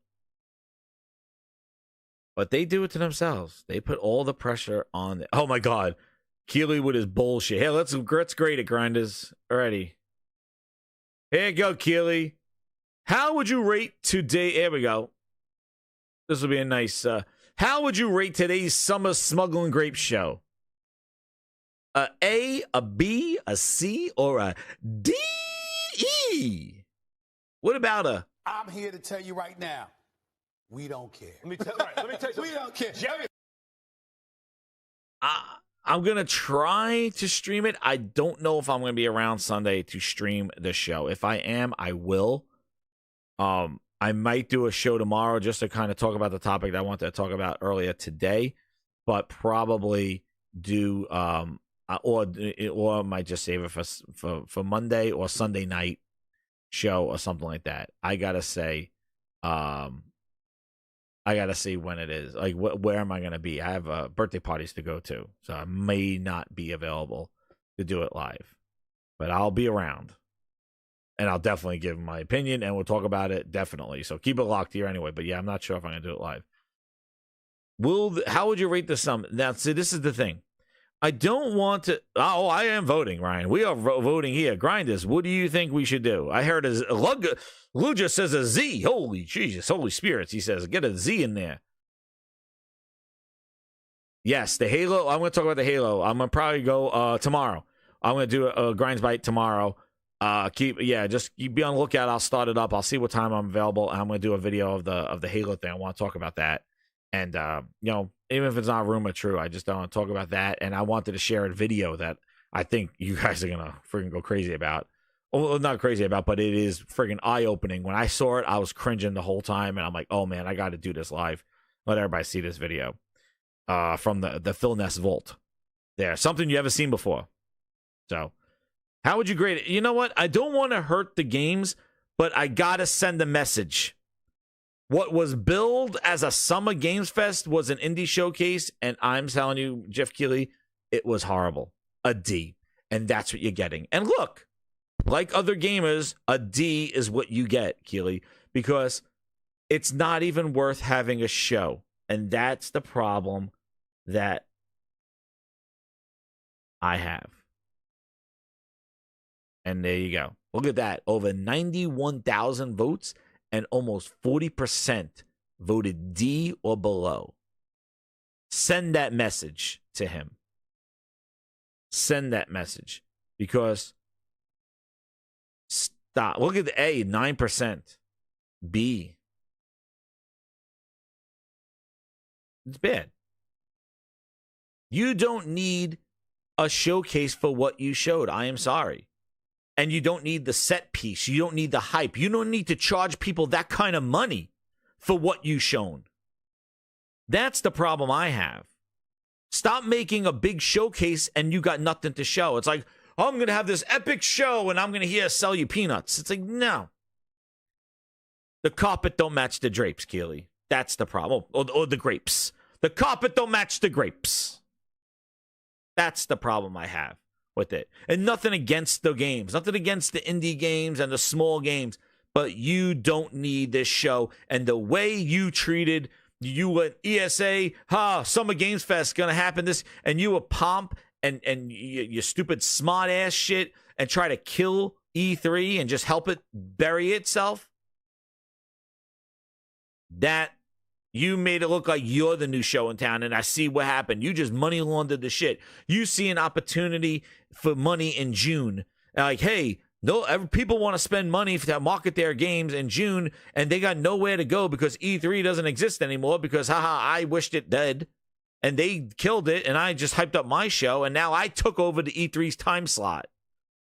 And what I'm going to do is I'm going to funnel and charge people out the ass to show their shit. And this is what you got. Last year was like this too. It was all indies. It was old and too long. Too long. No Muppets. And it doesn't matter if you went in with anticipation. And this is the other problem I have. Like I said before about the way these games and how the media is sharing this stuff. I don't like these showcases and state of plays and directs. I don't like this shit. Because I think there's a lot of smoke and mirrors. But along those lines, that was my thought. Well, what I wanted to say is like, along those lines, I feel that. Now I lost my train of thought. What I wanted to say. Let me see. Money laundering. It's like Don John. Money laundering, no Muppets. Now I lost my train of thought because I was going into this whole thing about how that pissed me off with this stuff. But I just feel that it will come back to me. Yeah, Rebirth saved their show. Again, a Sony, right? Another exclusive game on a Sony platform at the end. Final Fantasy last year. Exactly. He did the same thing now with this Phantom one. Exactly.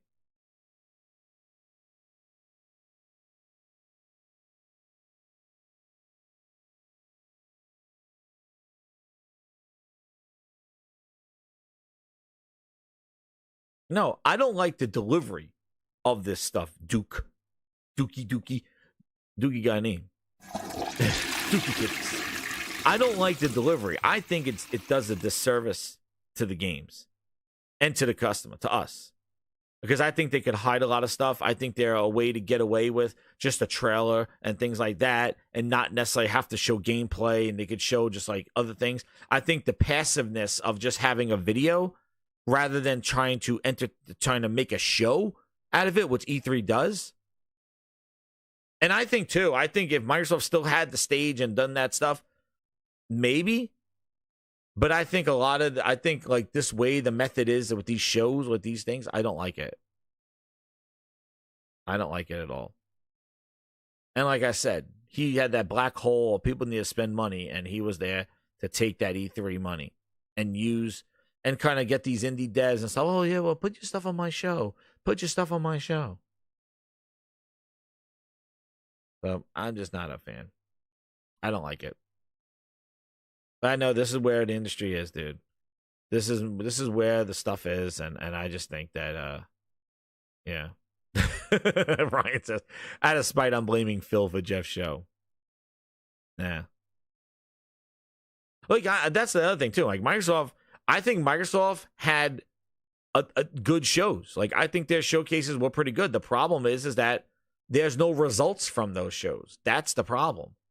We don't have any updates on those games, and when the games are released, they're not even promoted or hyped up by them or marketed by them. They just kind of drop. So I think Microsoft, I think they had pretty decent showcases. I think they're going to have a good showcase on Sunday. I think so. The problem is the results. That's the problem. The problem is what is the outcome? Like the thing that affects us directly. They could have a 11 out of 10 showcase, like Phil said, 11 out of 10 Starfield. They can have a showcase that's incredible that melts our eyes. But is it going to deliver on those promises? And given their history, they haven't delivered on promises they made half a decade ago. And I think announcing another console, a portable device for proof of to let people know that they're still doing something as kind of like a Hail Mary, I think stupid. Focus on the games and hype the games that people are going to buy and update people on gameplay that you announced years ago and with release dates and meet those release dates and send it out with the quality it deserves. That's the problem. That's what they need to do. Focus on that. Don't announce Project Lazarus or whatever the hell they're going to announce. This is a portable Xbox. And it's like, shit, they're having trouble with the S. Now you give them another one? And you're going to call it some project bullshit. That's what they're going to do.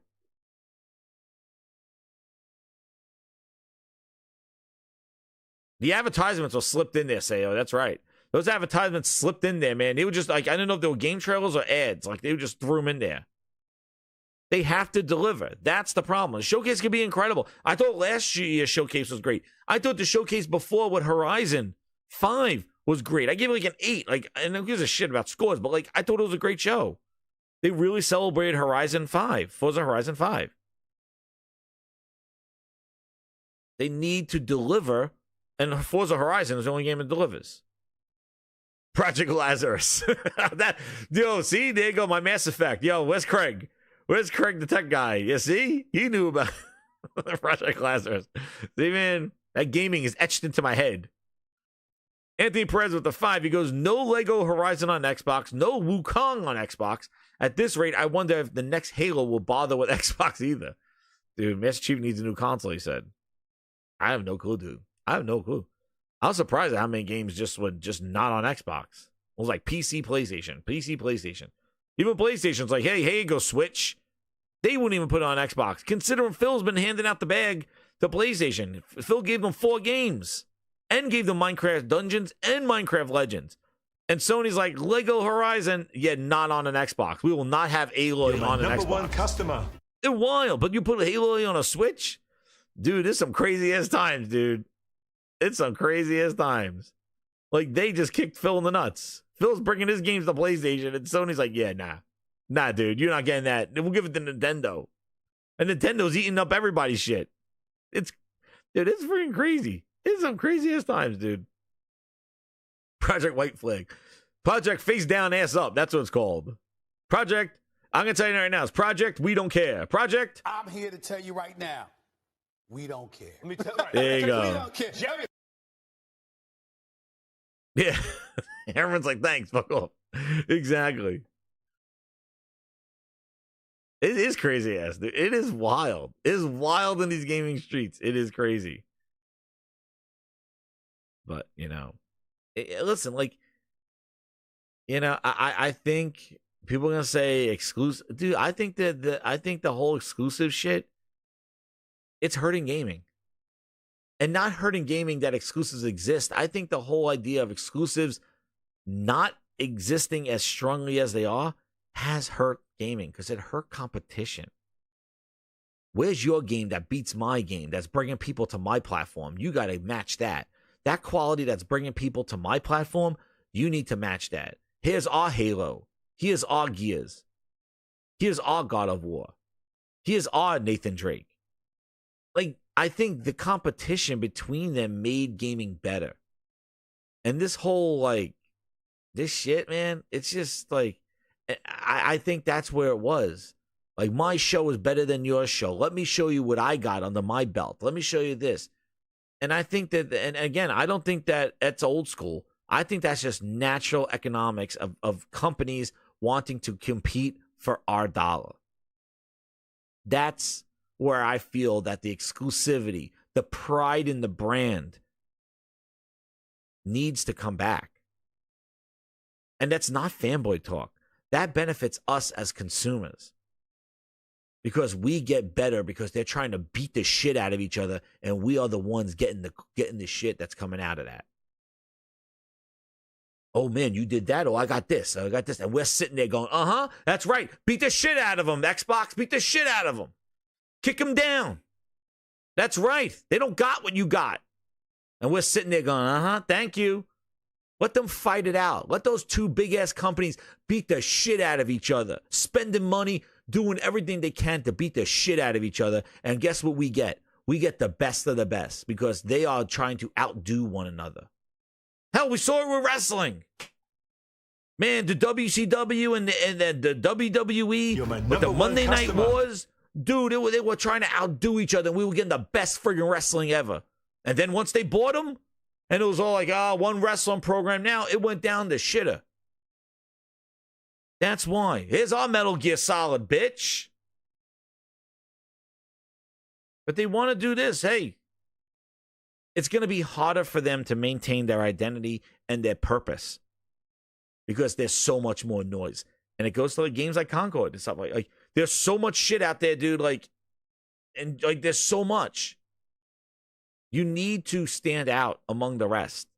And if you're just putting your shit on every fucking thing that breathes, you better have something that is 11, 12 out of 10 because it is in the masses of tons of friggin' games and tons of goddamn noise. You can't put out mediocrity and when you want to put your shit everywhere. When you want to put your shit everywhere, you got to put out the best of the best because now you're next to everything. Copycats, games that already have an audience, like you gotta be incredible. And that's where Microsoft has suffered because they put their games everywhere, but their games haven't hit that bar of like, yo, we need to stand out. And if they did, then this strategy would have been better. AEW, you're right. Once AEW showed up, all of a sudden Microsoft, WWE was like, oh shit, oh yo, they're taking our talent. They're taking on talent. JP Loco with the 5, he goes, if Xbox gives us Sunset Overdrive, they can have Life of the Black Tiger. Yo, JP Loco, they're not even giving them Life of the Black Tiger. They said, we'll take your Sunset Overdrive and you get nothing. You get a hearty handshake. That's what they gave Phil. They gave him a tap on the ass. They said, hey, Phil, off with yourself. Thanks. Phil's like, it's just 4 games. We're giving them Sea of Thieves, which is the top seller on PlayStation. We're giving this. We're giving that. And then Sony's like, yeah, we're working on Lego Horizon behind the first. Yeah, you don't get that. Microsoft. Crazy. Yo. You're my #1 customer. Anthony Perez with the 20 goes, Xbox waved the right flag when Phil said out loud that making great games won't matter. Imagine that in any other industry. Making better cars won't matter. Making better food won't matter. It's an insult to consumers. Yeah, I know. Yeah, he was very upset during that time, but I don't give a shit. Games will always be the essential part of everything. And that's the problem that Microsoft has had, was that they focused too much of Satya's shit pulled into the Xbox, and it made it all focus on everything else. The services, the subscriptions, the hardware, the power, the cloud, the AI. And it's like, dude, just make great games. Make games that stand out. Then it matters. You know, you put out games that nobody cares about, your own audience don't care about to buy, and just want to play it in Game Pass, and go put those on a cell phone. Dude, if they're not attracting your own customer, they're not going to attract the cell phone customer either. And that person doesn't even give a shit about you. So, you know, same thing with Sony, putting their games on PC. Like, does that customer, they're giving you, they're bothering you every day with, they got to link their goddamn PSN. Is it worth it, Sony? You just talked about how important your PlayStation was, and 48 hours before Herman got even out of his friggin' split. Oh, yeah, here comes a game coming to the Switch. It's like, and PC and everywhere except Xbox, which is insane. But, like, okay. All right, Herman. Like, you know, I'm not going to trust your ass either. You can do all the splits you want, son of a bitch. Don't make that quality drop. Because I'll be roasting their asses. But Sony at least is focused on the thing that makes the money. And Sony doubling down on, you know, what the console is. And I'm glad. We're not making a low-end PC, he said, with the console. Yeah, damn right, Sony. You tell him. Cerny's in the chat. That's right. At least somebody got a friggin' brain. We're not trying to make bottom dollar, cheap-ass gaming for people to come into with the console. The console's not the poor man's system. That's an optimized system, plug and play. That's what it is. And it should be a focus for developers that they can optimize their games easily because it's a closed system. That's what it is. That's the benefit of the console. And PC has that open architecture. You can do whatever you want. That's fine. There has their benefits for that. But it doesn't mean a console and a PC can't coexist. That's where the problem is. Each have their quirks. They each have their benefits. They each have their cons. And you got to accept those. But the thing that you can't accept is a lack of quality games. That's what you can't accept. Because then it doesn't matter where the hell you play. Because the games don't matter, nothing else matters. Because then what the hell we're doing here? If you have no eagerness to play a game, then don't even, what is the problem? Like, what is the purpose of even owning anything? And that's why I feel like the industry and the way these games are being shown to us and stuff, the game, dude. The game. Yeah, I know, Don John. Like, you know, experimental. You want to know what? It's all about perception and messaging. And I really think we need a nice clean slate from Sony. Get their head out of their ass and show us what the hell their first party is working on. And make sure that those games are showing the potential of their console. That's it. We need a clean slate show like that. We need that from them. Because I don't know because you want to know, guess what? You know when Switch 2 comes out, you're going to get that kind of show from Nintendo. Nintendo's going to show you, shit, yo, look what the Switch 2 can do. They are going to do it. Sony needs to do it again. They did it once before for Season 1 or Slate 1. We need it for Slate 2. They got to show that continuation. Because they have been just like jumping, and and they won't do it. Lonely doesn't think they'll do it. You don't think Sony is going to do a showcase to show their first party, what they're working on, and what take advantage of their pro? It's time. That Astrobot looked great. I'm excited about that. Yeah, bullshit. I'm not banking on anything. That's another reason why. We don't, like, there's no cadence to when we get these shows. Like, at least Microsoft is creating some sort of cadence. And Jeff Keighley has his bullshit. But, like, Sony and Nintendo, dude, they're all over the friggin' place. We have no... Like, Sony announced 24 hours. There's a show, like, there's a state of play. I hate that shit. Like, come on. We need, like, hey, a fall update, a spring update, something like that. Like, we need some sort of cadence from them. That's why, like, everybody tunes into Keighley's shit. It's like, oh, okay, well, it's the summer, you know, it is what it is. I don't know. I'm just, this showcase shit, I don't like it. And Jeff Keighley, I think he's just money grabbing everybody right now. That's what I think. I think he's just a friggin' money grubber. You saw that E3 went face down, ass up, and he's there to pick up the pieces and cash out. And he's making himself the face of this. I don't like, his shows are not good. They're not good. And he knows how to manipulate the media. He knows how to manipulate the Twitter, damage controlling. But even before the show, like, you paid $140 a seat to sit in that friggin' stadium right there, fit in that thing and watch him. And the first thing he says, well, a lot of these things are made by one person and indies and this and that. And it's like, oh shit, why is he damage controlling the show before it even starts? Imagine, like, going to a concert and the person comes out like, yeah, I'm not going to sing all my hits. Just some, you know, some underground songs that I used to make. I wrote in my garage. And people are like, no, I'm here to see the big shit. Like, imagine going to a concert and the person comes out there and tells you all that shit. Imagine that you come to a concert and they're like, yeah, I'm going to sing some shit that I wrote in my garage. No, I'm here to sing I'm here to sing this shit. Like, you know, and that's what he did. And exactly, Crooked, the indies are fine. They're all fine. Yeah, the seats were $60 to $143, Sao.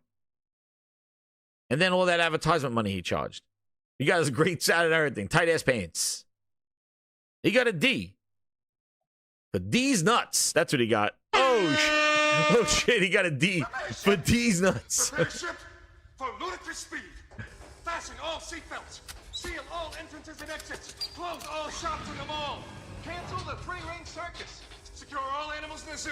But Grinders, I would love to just chat it up some more. But man, I think we've beaten down the Keighley Summer of Grapes Smuggling Fest. Smuggling of Grapes Fest enough. It was not good. It was an indie showcase, which nothing against the indies, but that doesn't carry the show. Like the Grinders said. And yeah,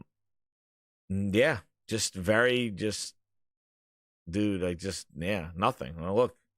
140,000 votes. Let's refresh it. Look, it's been live voting on this thing, and it is J-Dub on that thing. But yeah, D all around, fam. He got a D.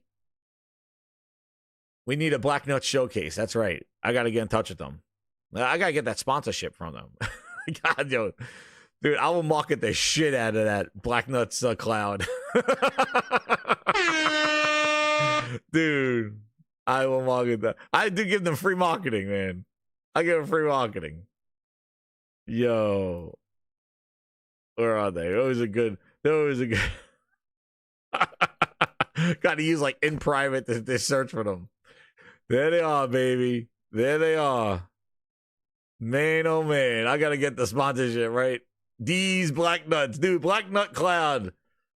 The only cloud service that Phil denied. He shriveled them up. Poor Black Nut. I'm giving them advertisement, man. Got over 200 people here. Black Nut, man. They did dirty. Phil Spencer, they were not part of the Boosteroid deal. Black Nut left out in the cold, shriveled up. We need love for these Black Nuts.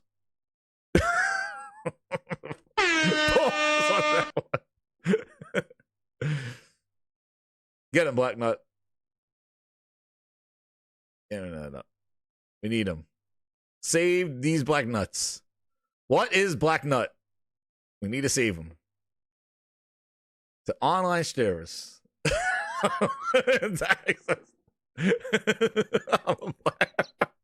Oh shit! Cleveland's calling me a Black Nut shill. Oh shit! We need to save. Phil denied the Black Nut.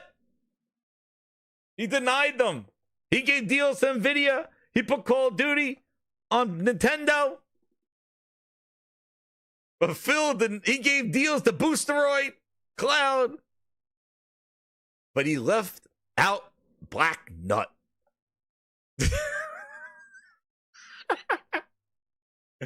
Black Nut got dollar deals. Yo, it's $1. Dollars for Black Nut. $1 each nut. We need to save him. Denied by Phil Ness. Oh shit. TK says, oh shit. I missed my lady. Where is she? Oh no. What I missed now. Why am I doing this? I gotta get it.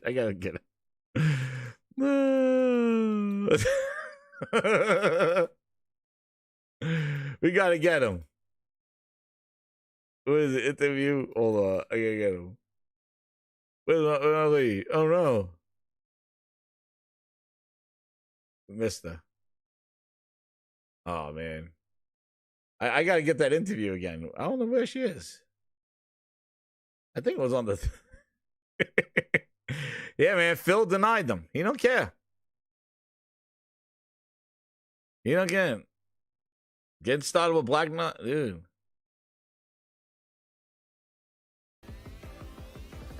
Did that anybody say anything? Nah. But yeah, save him, dude. Phil denied them. What a deal. Dude. 2 for 1. 2 for 1 deal. That's my sponsorship. No, I don't know, man. I can't find it. I got that interview that was on the Grindhouse log. Like, I don't know where that interview went, but I gotta play it again. I gotta find it again because that thing, I couldn't stop. I was crying. I couldn't. Yeah, when she's like, you could try Black Nut on the phone. I'm like, oh shit.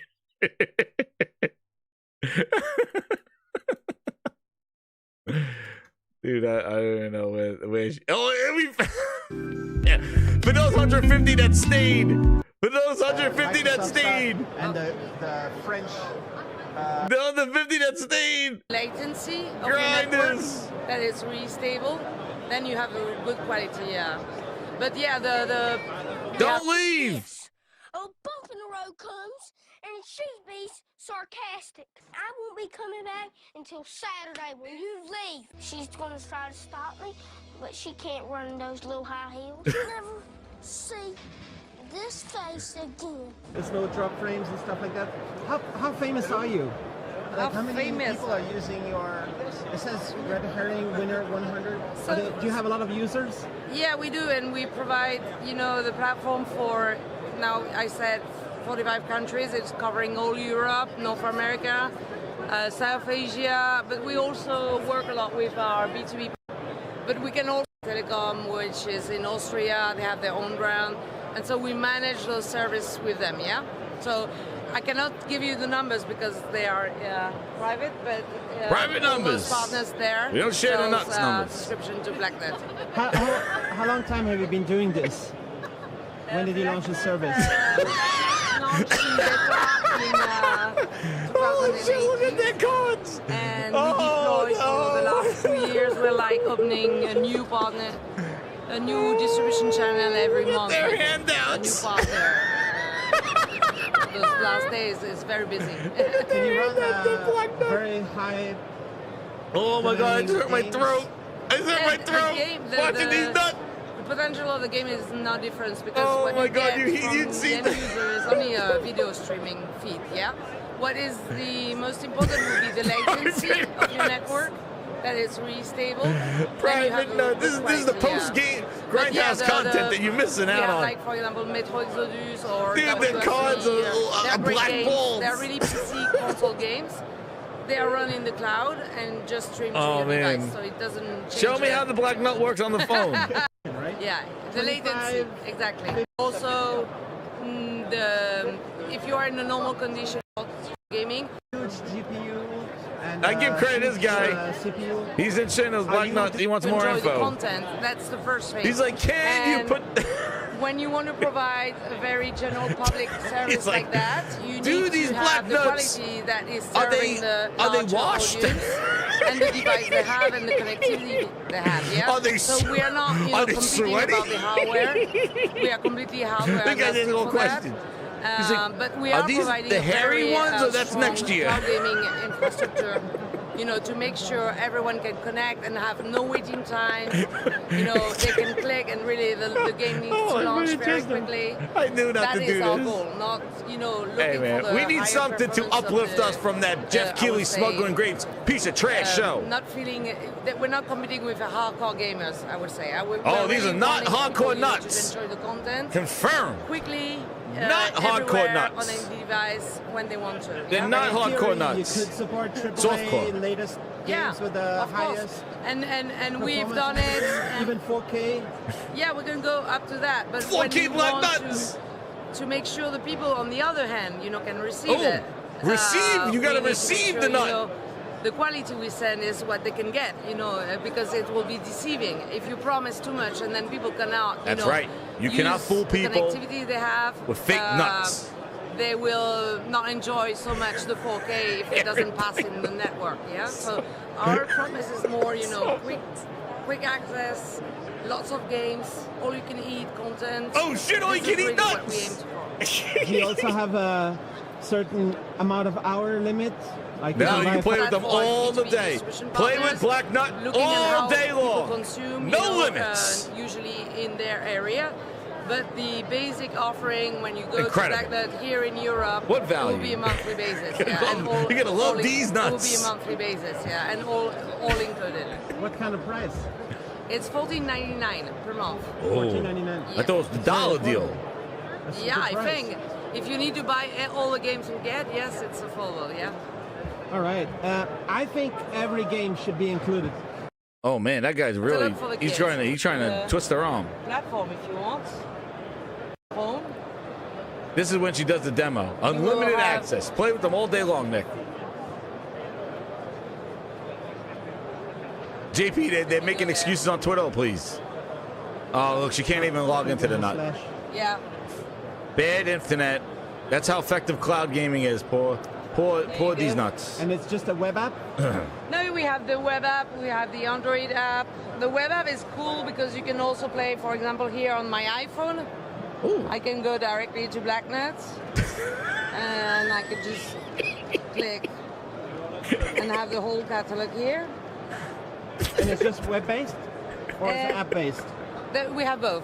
Yeah, we can provide that. We also are pre-installed in LG TVs. We are going to be inside the gaming hub of Samsung next April. And we also install ourselves in the setup box. Major pause. And have the whole catalog here. And I can Major just, for pause. example, here on my iPhone, I can go directly to Black Nut.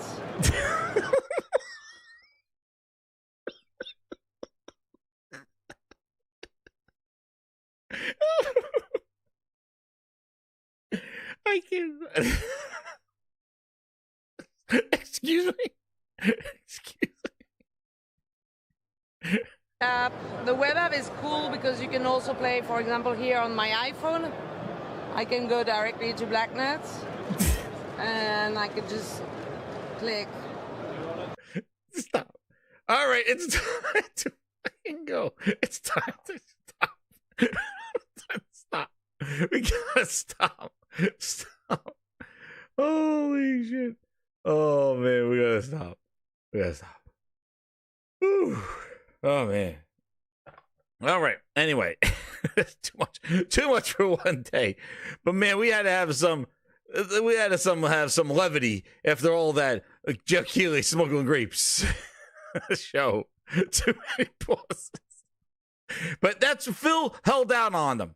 So I'm giving them the marketing that they deserve because they're not a big, they're all you can eat, and Phil denied them. He gave everybody else his games, but left out Black Nut. Black Nut Cloud needs some love, and that's the one that you shutted. That's what I have to say. This is not sponsored by Black Nut, but they should because they need the marketing because Phil denied them of all his games. He gave it the friggin' boosteroid, but left out these nuts in the cold. And that was the point of the side. Grinders, hit that like button. We're going to tune you out with some. We're going to get some Grindhouse Summerfest. Hopefully it was somewhat bearing with the Grindhouse. Sorry for that interlude while my air condition rumbled my walls. I got to go figure out now what the hell's going on with that thing. But thank you for that. Sorry for that time there. But otherwise, Grinders, hit that like button. Share it out. Thank you again for coming through. Hit that like button. And keep it locked here because I'm going to be going. We'll probably be going to show tomorrow with the Halo news coming. And, maybe some talk. But I got to show you another video, which is pretty wild on that one. But I definitely want to check that out. So, everybody, thanks again for coming through. Talk to everyone later.